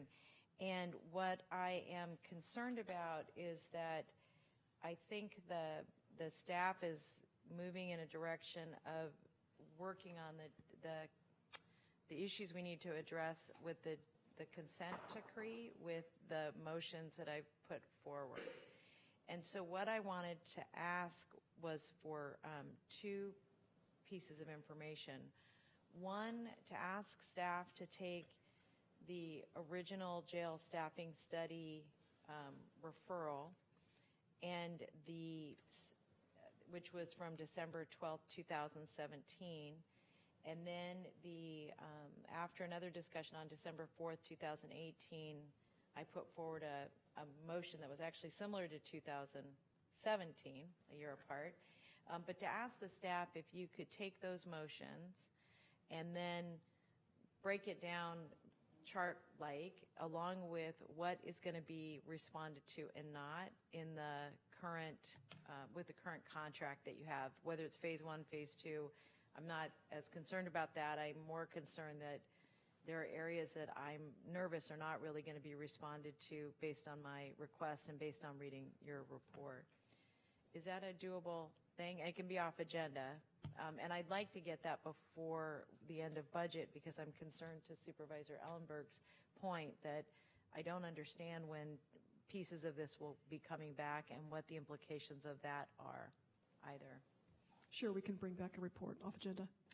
And then second, on that same kind of topic, there is, I understand that there is money in the budget to address jail staffing needs, but my understanding is that that's primarily geared toward the consent decree. Is that accurate? At this point, it's a reserve and will be used for whatever the board is recommending that we do. Obviously, we have to comply with the consent decree, but we anticipate there will be a lot of new concerns and issues. I mean, the consent decree is not obviously the only thing that we're dealing with. So since we couldn't identify at this point exact costs, we put a reserve away and it can be used for anything related to the jail. So what would be helpful as part of the budget presentation, if the part of that, and maybe I should just ask this question, is the reason that's a reserve is we're not through with our processing of the consent decree with our external partners? Is that the reason that it's still a reserve? No, it's because we don't have a staffing plan that match the, okay. So that, because we really can't tell how much it's going to cost until we know how many bodies we're going to need. And doing what activity? Right. Got it. And then one of the two areas that I want to make sure get highlighted in the response particularly is around custody health. And I recognize that there's some, I recognize that there aren't clear benchmarks in custody health as there are, for example, more industry standards. But what it's hard for me to understand from the response, again, from this report, is whether or not custody health is going to be considered at all. Do you know the answer to that right now? Yeah, to the extent that any kind of mental health, behavioral health impacts the jail system, would impact the staffing needs, let's say for a correctional deputy to move inmates to and from appointments, those kinds of things, to that extent it's being considered. Okay, so in my referral that the board passed unanimously, I was actually looking for custody health, not just as it relates to the jail staff, but actually the custody health staff that are functioning in the jail. So if you could, on the whatever that, the chart is, if that's going to stay blank, and maybe in areas where you're not being responsive, if you could just explain why. Because I don't know the reason that that's not occurring. I don't know if it's because we don't know if there are specialists out there. Whatever that reason is, I just would like to know. We can do that. Great, thank you. Those are all my questions. Thank you. And I know we do have a presentation. Supervisor Ellenberg, before the presentation? Yes, if you don't mind, because Please. I want to address this. My understanding is that the staffing study needs to focus on the podium should go up and down. I know, that's so weird. The staffing study, to my understanding, should be focused on the number of posts that we have and that are needed, the number of those posts that are actually filled, the positions that currently exist and where the vacancies are, all for badged positions. And my understanding, correct me if I'm wrong, is that are you talking, Supervisor Chavez, about custody health positions that are held by badged peace officers or by medical professionals? Because I don't believe that the medical professional piece is part of this staffing study. It isn't, but that's what I requested. So when the board took action on this, what I requested was, if you work in the jail, we want to take a look at what you do, what your activities are. And let me just give you an example of why that was important. As it related to the activities that were happening in the jail, and one of the changes that we've made is we've changed the method we use for classifications. Once that initial classification study was completed, one of the other questions we started to ask ourselves, and we've started to move on, are new and additional programming. Particularly, as you know, because of your work on the women's side, we've been really concerned about making sure there was programming. The question then became, in my mind, does that mean we need more rehab officers? Does that mean we need more external contracts? To my mind, that bigger picture issue has never been resolved. The second thing in the original motion that I put forward was, I was very interested in understanding under what terms and conditions, based on what those new and current positions are, that it created job ladders for people who work within that facility and that maybe should be working countywide. I don't know the answer to that, and the unions have raised some concerns about what the implications of that are, but that I wanted an exploration to better understand not simply what we're doing today, because what we're doing today in some instances I would argue could be improved, but what are the issues that we should be addressing in the future. So then I just have a clarifying question for that. If we are talking, though, about separate budgets, I think the reports should be separate, because the badge positions, my understanding is that they come from the sheriff's budget. That's what she'll request. The custody health positions are not filled by the sheriff's budget. That comes from a different funding source. And if I could interject a comment here from Dr. Smith. Let me try to jump in.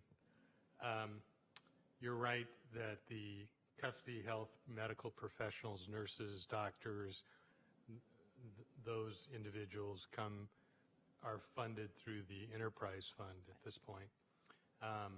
The question of how many medical professionals we need is intimately related to the staffing study for the badges, because what will drive the number of needed, psychiatrists, doctors, nurses, clerks, whatever, is trying to comply with the required response times for appointment requests, and making sure that we deal appropriately with medical conditions in the jail. And much of that, since custody controls movement in the jail, will be related to the custody staffing. For example, just give you a simple example that's come up recently.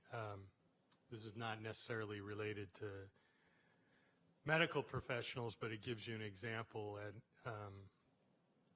At Elmwood, recently the Sheriff's Department has stopped providing escorts for FAF staff to go into the jail to do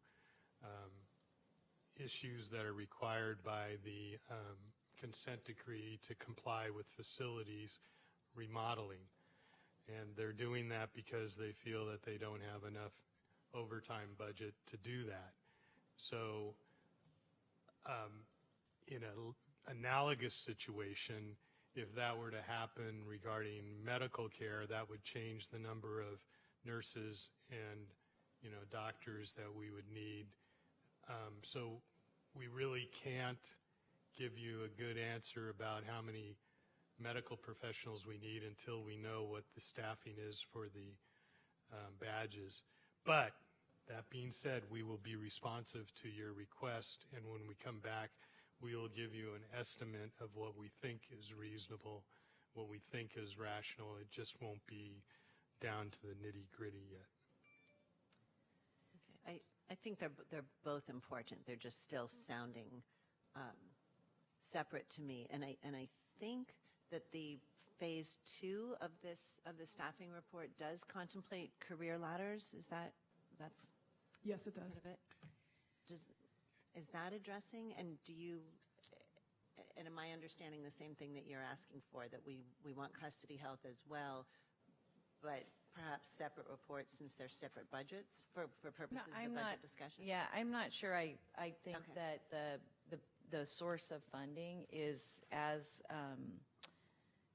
critical as the actual set of activities. And as a matter of fact, when we've looked at significant areas of concern in the organization, we primarily looked at function instead of simply resources. When we actually, frankly, look at resources, we make weird decisions, and I have some evidence of that. I think just to follow up to the point that you asked about and that Dr. Smith raised, just as an example, we have not only do we have fleets and facilities plays another role, which is all the folks who do the cleaning in the facility. That most of them belong to fleets and facilities unless it's custody staff who are providing that cleaning, or it's the inmates themselves. Well, how they clean the medical bay impacts the health and vitality of the medical bay, and irrespective of what line item they're coming from. And we do have a challenge right now dealing with some of the nursing staff and the availability of physicians, and some of that availability of physicians is off-site. It's literally, can they call in?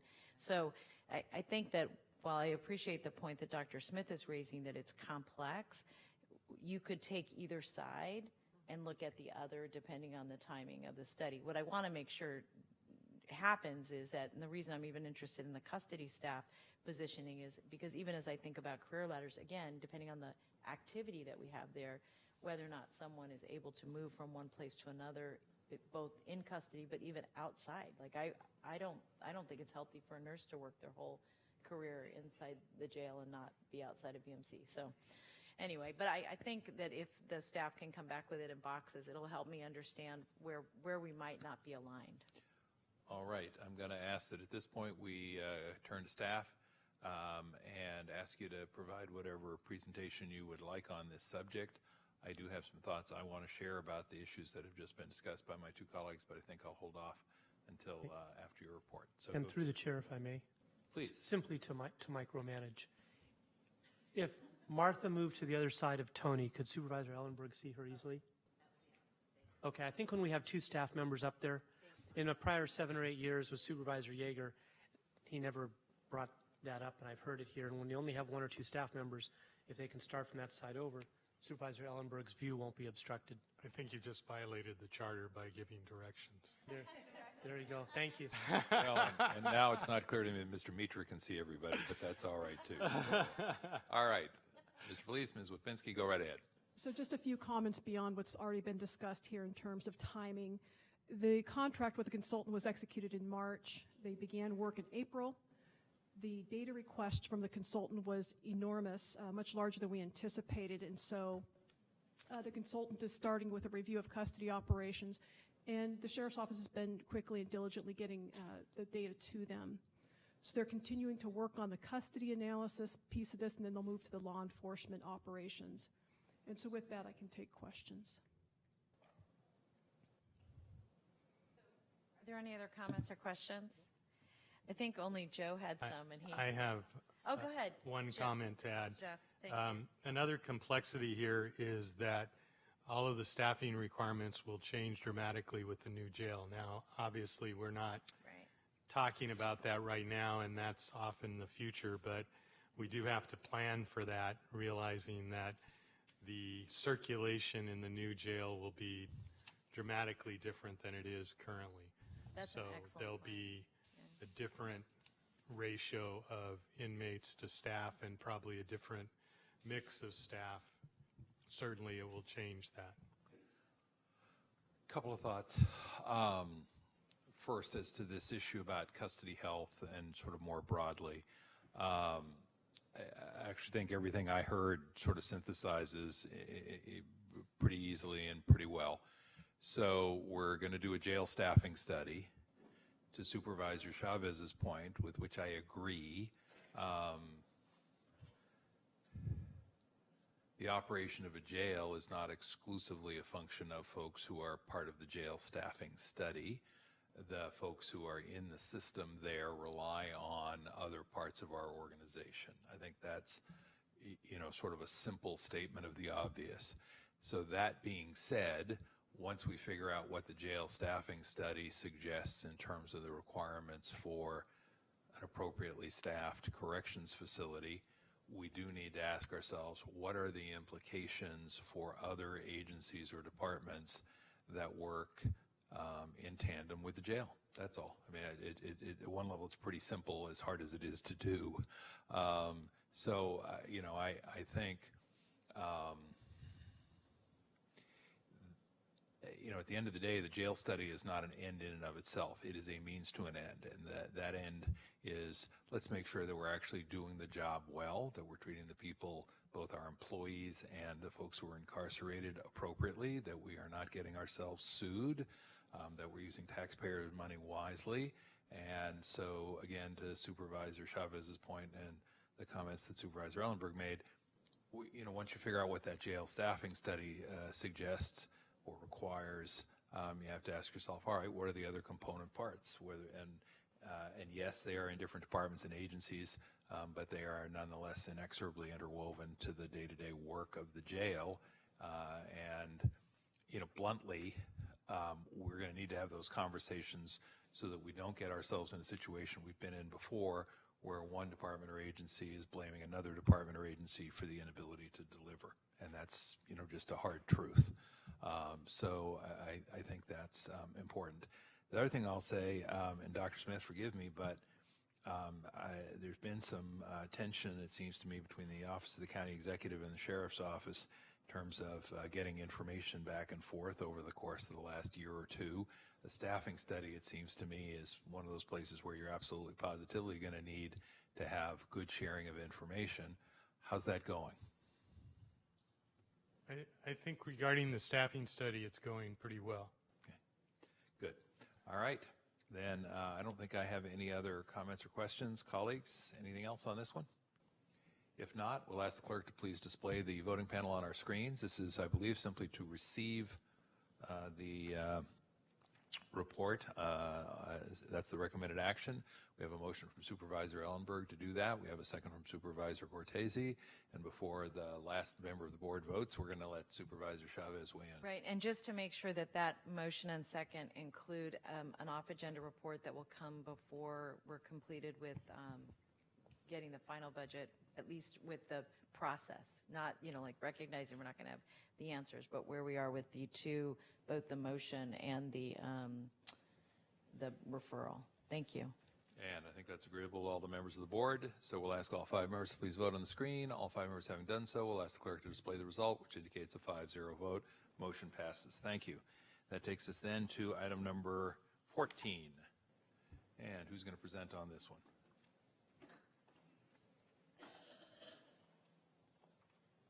This is a probation item. Thank you. I think this was headed for consent, and then Supervisor Chavez, you had a couple of questions. So while we got a lot of people here from probation, I'm going to just say to them, welcome, and why don't we just see what the questions are, and if that resolves any outstanding issues, we may be able to let you go. Supervisor Chavez? Great, thank you all very much. And I just want to say this is an area of work that you're doing amazing work in, and I'm really, really excited to support it. I had just 2 requests that I wanted to make, and one was that to ask you if the timeline that you have in the report for evaluation, is it enough time, or are you doing that because we're pushing you because we're so excited about the project? Or both? Yeah. Yes, that's enough time. We're doing it basically based on our timelines we're trying to set with the state for. Oh, got it. So we're aligning timelines. Got it. Okay. And then my second request, and as maybe you could answer this as part of your budget presentations, we have had the judges that are primarily in these courts are saying that the program is having more success, and that I think we only have 1 probation officer that's working on this. And I'm wondering, or as part of your budget presentation, are you asking for a second person, or can you respond to what the deficit is as part of the budget process? Yes, we have. So you did ask for another, okay, so for this particular program? Okay. Yes. I can probably jump in on that. Great. Please. They asked, but we didn't put it in the recommended budget because we think we can work with redirecting other resources.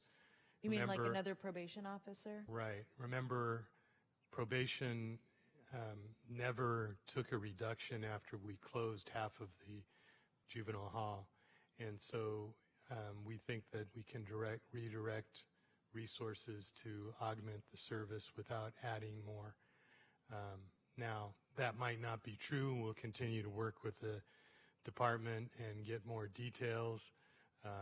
But in our assessment, we thought we could redirect resources. So 2 requests I would make. That makes some sense to Dr. Smith, and I recognize this focus towards sustainability.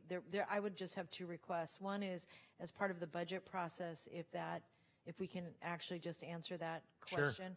And then the second, Dr. Smith, is where the position would come from, and whether or not the department working with the union can make sure that the person has a keen interest in this population and maybe some experience with the population.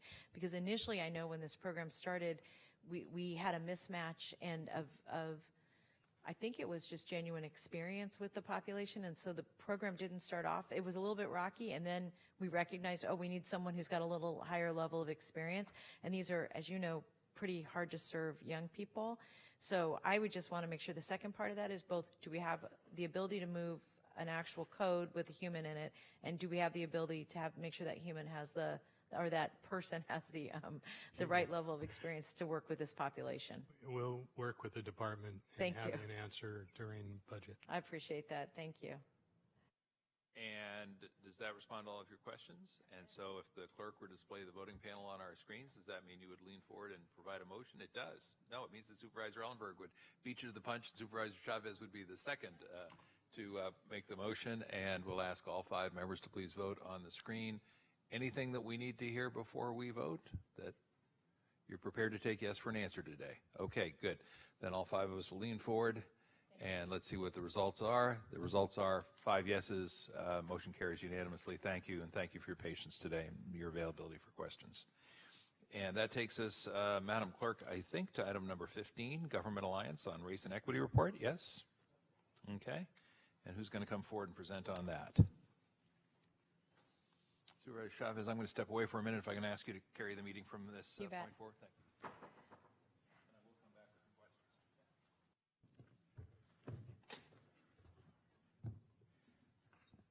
Good afternoon, Vice President Chavez, Supervisors, David Campos, Deputy County Executive, and we are here to present on a work plan and timeline for the Santa Clara County's engagement with the Government Alliance on Race and Equity, GARE, and to present the specifics of what we're proposing are Dr. Arcel Blume with the Office of Cultural Competency and Dr. Ana Lilia Garcia from the Department of Public Health, the Racial and Health Equity Senior Manager for that department.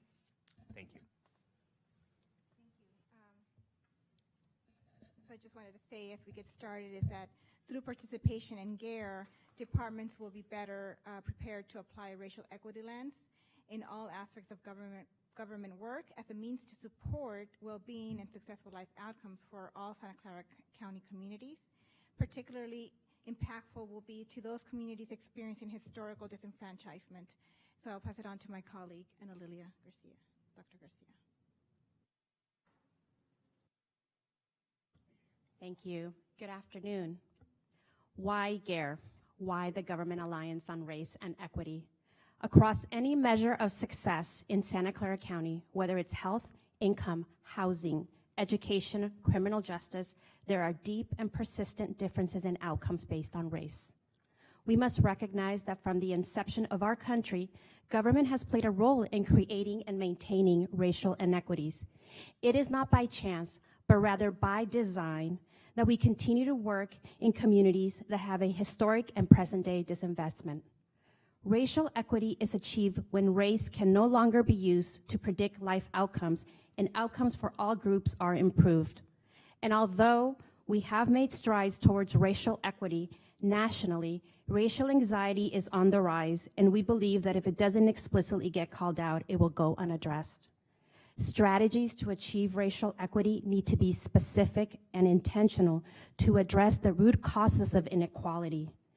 GARE, the Government Alliance on Race and Equity, is a national network of government agencies working to achieve racial equity and advance opportunities for all from within systems and in partnership with communities. GARE provides tools and resources, such as racial equity tools, to proactively ask ourselves who will benefit and who will be burdened by the decisions that we make, whether they are budgetary, policy, or programmatic decisions. GARE also challenges us to center the experience and the perspective of the communities that we are trying to positively impact through our racial equity efforts to achieve different outcomes. Public Health began its participation with GARE in 2016. The Public Health Department has had a longstanding commitment to health equity, and in 2015 identified advancing racial and health equity to eliminate health disparities as one of its strategic priorities in our strategic plan. The goal was to strengthen department programs, services, and policies to address racial and health equity. To strengthen and advance our work, we joined the GARE Learning Year. Since 2016, the Public Health Department has led, convened, and facilitated the participation of Santa Clara County departments in GARE through its Learning Year cohort structure. And since 2018 and 2019, also includes the participation of the City of San Jose, the Santa Clara County Office of Education, and First Five. As a result of our continued participation in GARE, The Public Health Department has developed a robust racial and health equity work plan that outlines strategies to normalize conversations about race through the establishment of the Racial and Health Equity Learning Institute. It is a robust train-the-trainer model to build internal and external capacity and expertise across 7 content areas. Introduction to Racial and Health Equity, which really makes the case for the why. Why are we committed to this work? Structural Racism 101, to really highlight that we're talking about systems and structures of inequality. LGBTQ health, achieving health equity. Climate change, cultural humility, and application of racial equity tools. We also have established the infrastructure for this work across our department and have begun pilot testing the application of racial equity tools, most recently through the budget process for the department in prioritizing proposals. And I have to sincerely say that the Public Health Department's organizational commitment, executive level participation, and accountability has been key to our successful participation in GARE. The opportunity to extend the reach of GARE to county-wide participation will elevate the work, it really impact the way we do our work, challenge the way we do our work, but most importantly move us from transactional to transformational systems change.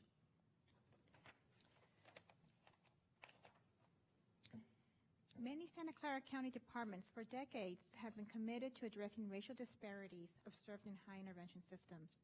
More recently, the creation of the Division of Equity and Social Justice cements this commitment toward racial equity and furthers it by including other aspects of social inequities impacting historically disenfranchised populations, with the vision of creating equity and changing society towards one where there is respect for the human value that we each bring and openness towards one another. So these are the same folks that are participating in GARE. Public Health Department, who led the way engaging in GARE, the Social Services Agency, DFCS, Probation Department, Behavioral Health Services Department, Office of Reentry Services, EOD, and the offices within the Division of Equity and Social Justice. And I should note that I forgot to add the Facilities and Fleet Department, who are presently a GARE participant. FAF sees the important value that a racial equity lens brings to their work, particularly in their oversight of large capital projects. The opportunity to incorporate a racial equity lens in all aspects of organizational work include the need for leadership commitment toward a system-wide integrated approach to racial equity that includes all staff participation and leadership. What you see on this slide is a summary of the proposed work plan and the timeline and areas of impact within and across departments in the County of Santa Clara. Phase 1 centers on staff outreach, working with the procurement department and following the best practice procurement process to develop and initiate a contractual agreement to bring racial equity training to the County of Santa Clara. Phase 2, as Dr. Garcia noted, is a learning year, where the first countywide cohort participates. I would like to note that for a racial equity lens to become institutionalized in all aspects of government work, it is important to send multiple cohorts of staff within a department, ideally a small team per departmental cohort, to support this learning. Implementation teams within and across departments would also be formed. Phase 3 in year 2 is focused on developing work plans. I would recommend to also develop a countywide racial equity work plan that brings all county departments towards a common impact goal, such as ensuring, for example, that a racial equity and social lens informs and is infused in all aspects of workforce development in the areas of hiring and recruitment across all county departments. Phase 4 is an implementation year with the understanding that full implementation of a racial equity framework in all aspects of an organization is a multi-year commitment. Finally, Phase 5 is focused on evaluation, and this work is an ongoing process. And here is a picture of the first GARE cohort in 2016. And thank you, I want to thank you, and we are ready to answer any questions. Thank you. Before I turn to Supervisor Chavez, because this was her referral, I have just some threshold questions, and forgive me, I need to understand. It's not, my understanding is the program is offered in Oakland, is that correct? Yes. And do people go to Oakland for the training? Yes. And there are some cost estimates that are based on numbers of employees, at the risk of stating the obvious, I'm pretty sure we're not planning on having 20,000 employees all hop on a bus and go to Oakland. No. And that's because they do a train-the-trainer program? Is that what we're talking about? There's a train-the-trainer model embedded within the year-long learning year. So my question is, how many people are we talking about actually going to take the training there? And what is the estimated cost over what period of time? Okay, I'll pass it over to my colleague, Garcia.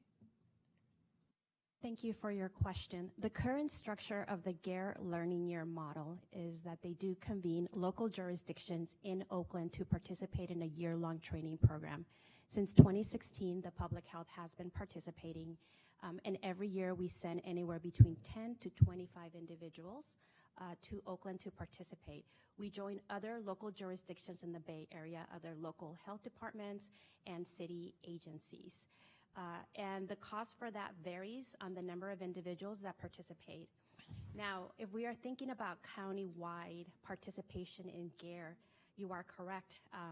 It does not make sense to take people to Oakland. We are actually reimagining a different model as we think about the countywide participation in GARE. Currently, the state of California is participating with GARE, and they have 17 state departments that are participating out of the 50 in their learning year. And they're taking a phased approach at the Capitol.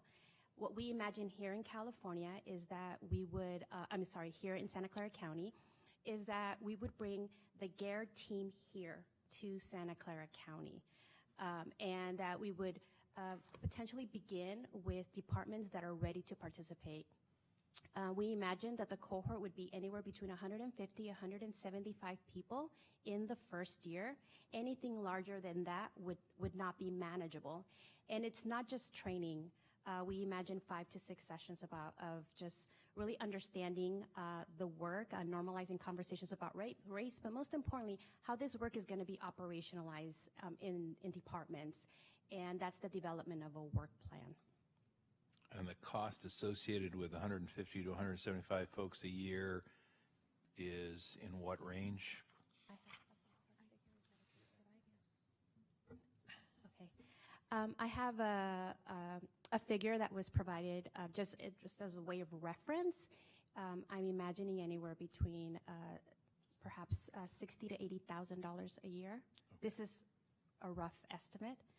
And this is based on the participation in a model that is currently taking place at the Capitol. Thanks. I want to turn it back over to Supervisor Chavez now. As I say, it was a referral, but I was having trouble, frankly, putting my arms around the sort of concrete notion of what is it that people are anticipating or asking us to envision and discuss. And what I have now is, yes, we would bring some folks from Oakland here rather than plan on sending all of our folks there. No, we're not planning on having 20,000 people go through the program anytime soon, but we could look at 150 to 200 folks in any given year. And the ballpark estimate is somewhere between $50,000 and $100,000. I'm taking your 60 and 80 and making it a little bit even more broad. Okay, am I on the right track here in terms of? If I may, President Simitian, one of the things that GARE does have is the concept of train the trainer. So we're still trying to understand what that does in terms of the capacity, in terms of going beyond the 175, if we could follow that model in part. Thank you all. Thank you, Supervisor Chavez. You bet. So here's what I would like to recommend. I just want to follow up on the points that Supervisor Simitian raised. The report didn't exactly reflect what you all just said, at least from my reading of it. So here's what I would like to request. I'd like to give you all a chance to go back and refine the vision a bit. And I think both there's the cost of engaging with GARE, and then there is the reality that we're going to have folks who are going to be leaving their workplaces for some period of time. And let me just say, I think this can be a core part of someone's work. So I'm not suggesting we quantify the investment of all of those, because it should be embedded in their work. But my guess is that if we get to 150 people, we are talking about having dedicated staff in different parts of the organization that do need to be responsible for this body of work. Not all the 150 participants, just to reinforce what Supervisor Simitian said, but in these different departments and countywide having a lead person. So I'd like to understand how that gets reflected over the time frame that you're discussing. And then the other thing that I just really want to lift up for my colleagues is that I think that GARE has been, part of the reason I was so excited about talking about it was that looking at GARE as something that actually unites us with other institutions in a really thoughtful policymaking framework, I think is really critical.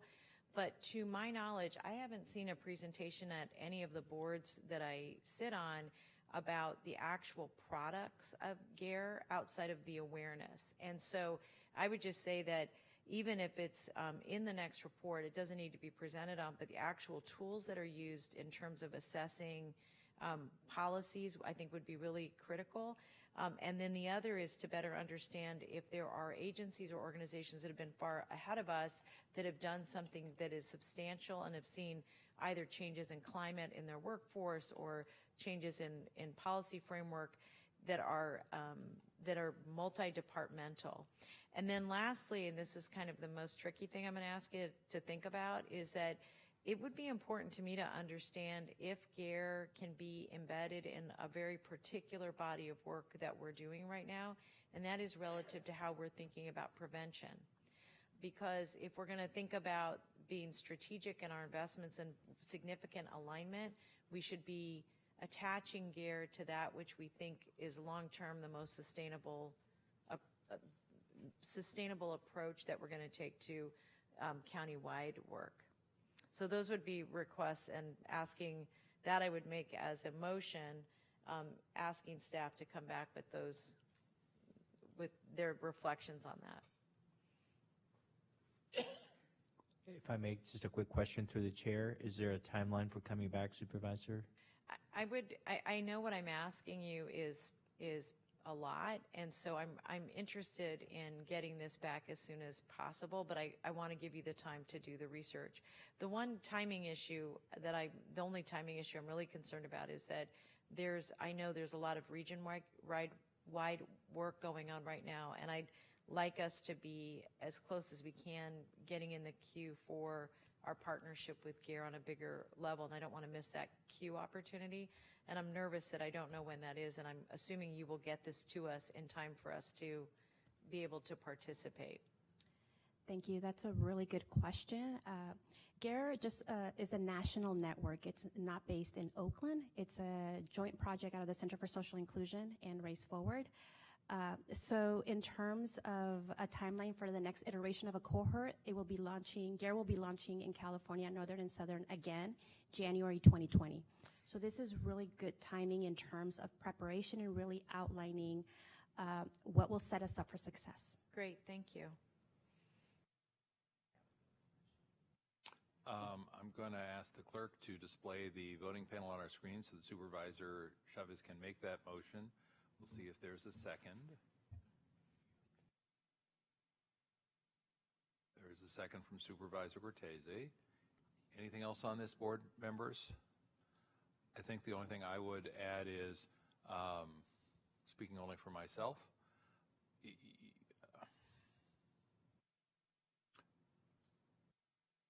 you don't need to persuade me on the importance of confronting the issues of race, ethnicity, and gender. I do need some tangible specifics about what it is we're talking about in the way of a program, and to Supervisor Chavez's motion, some notion of how the work we would contract for will actually help us make progress in those areas. That's what I'd like to see and hear when you come back. All right? Could we ask all 5 members to please vote on their screens?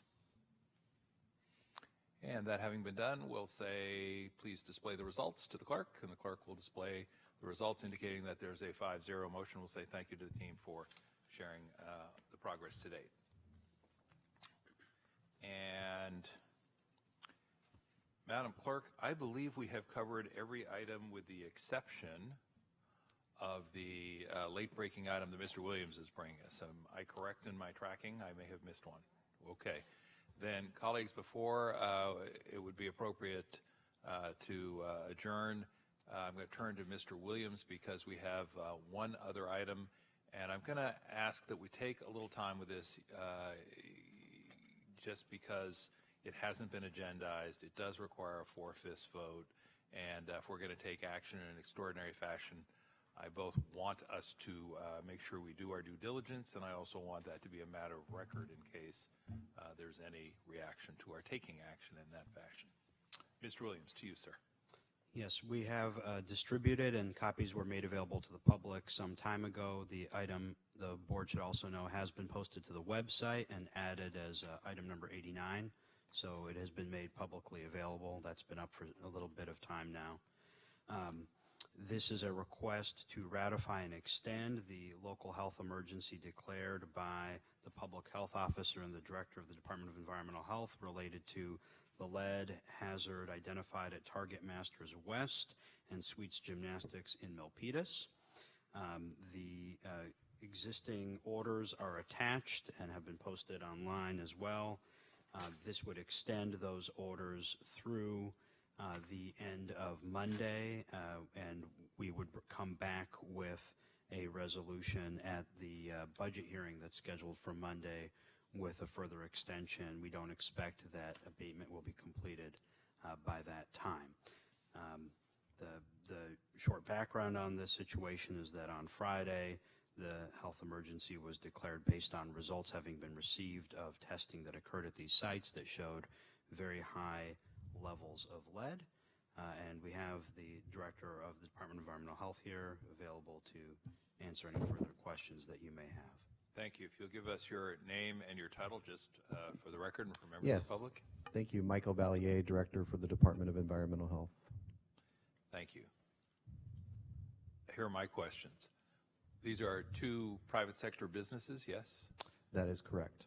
And we are closing them down for health reasons, yes? That is correct. And there's no clear notion of when they would be in a position to open up. They open up once the health threat is abated. Is that how the process works? Yes, after we've confirmed that the health threat is abated, we would reopen them. Okay.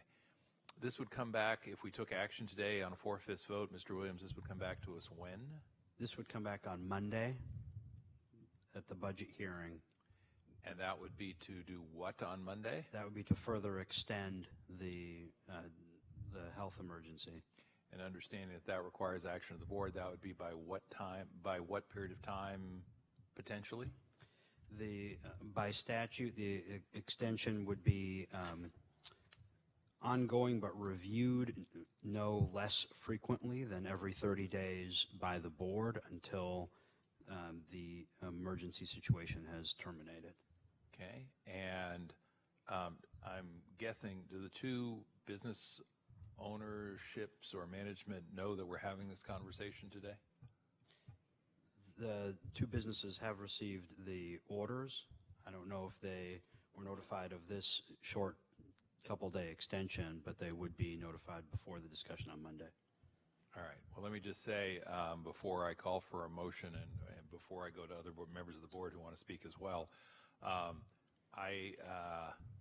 will ask the County Counsel's office and the Director Ballier to assure us that they will be in contact with both of these businesses in a more than perfunctory way, both as a matter of fairness to them, but also to make sure that we don't end up in a position where our actions are legally suspect, vulnerable, challenged, and we're not able to do the work we're supposed to do in terms of protecting the public health. So I want to make sure whatever that entails, whether it's emails, phone calls, carrier pigeon, that we reach these folks and so that we don't take any action on Monday coming and then hear, gee, I didn't know.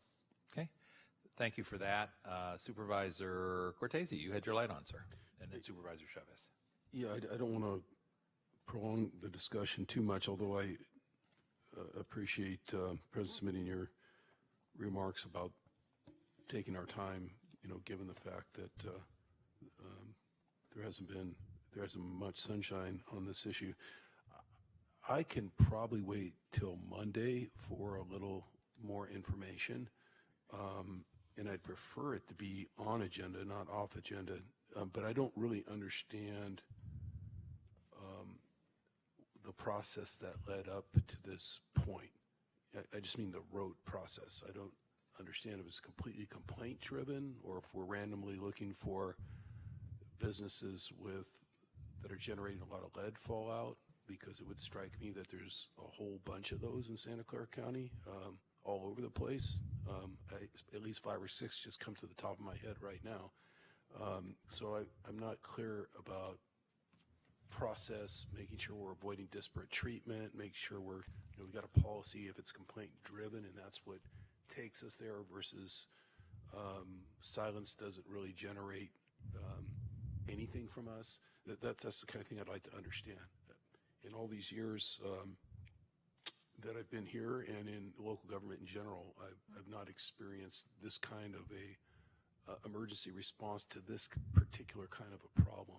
Certainly more drawn out hazmat, very urgent, exigent hazmat issues, like the time we were on the city council and found out that we had significant toxics underneath one of the parks that had to be dug out. So with children playing on top of it, but even that didn't move this fast. So I'd just like to understand, I think people who come here to our meetings, albeit it'll be a budget meeting, but who come here might also be curious as to what triggers somebody coming out and telling me there's lead on my property all of a sudden and shut me down. And that's not, I hope that doesn't sound like a negative comment. It's an inquiry. It's just a basic inquiry. Thank you. Supervisor Chavez? Did you want to respond to that, or can you? I can go ahead and tell you just in general that it was in response to a complaint that was filed with the Department of Toxic Substances Control, which is a state agency, and then subsequently referred to us.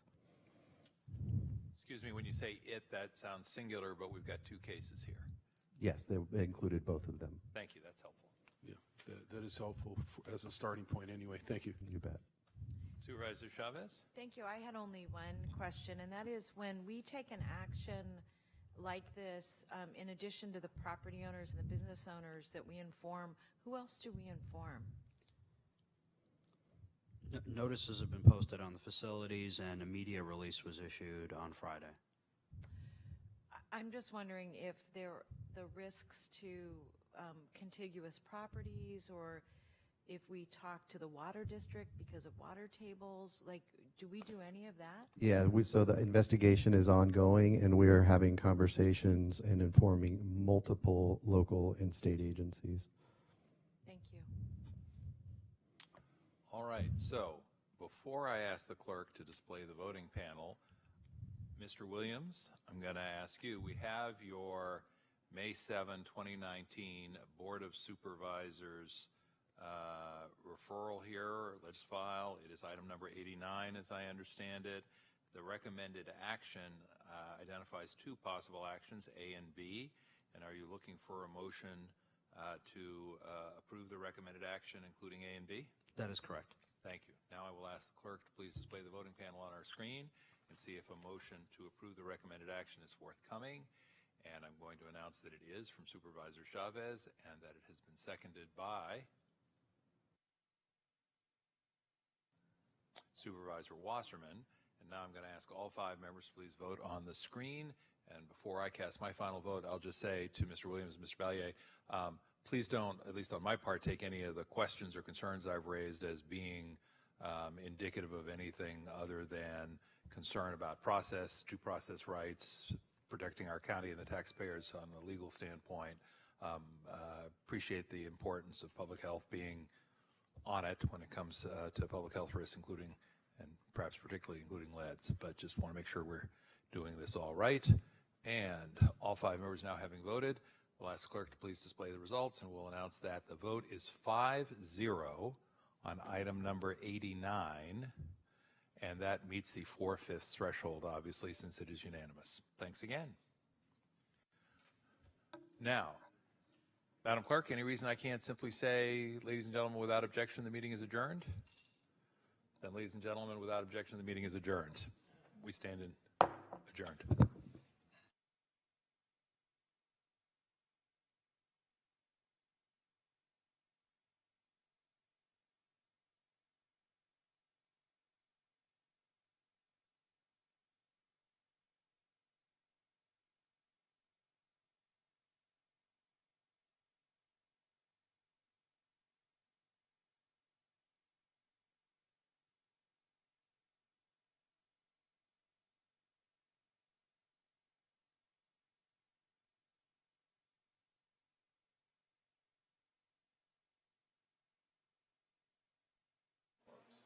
Test 2.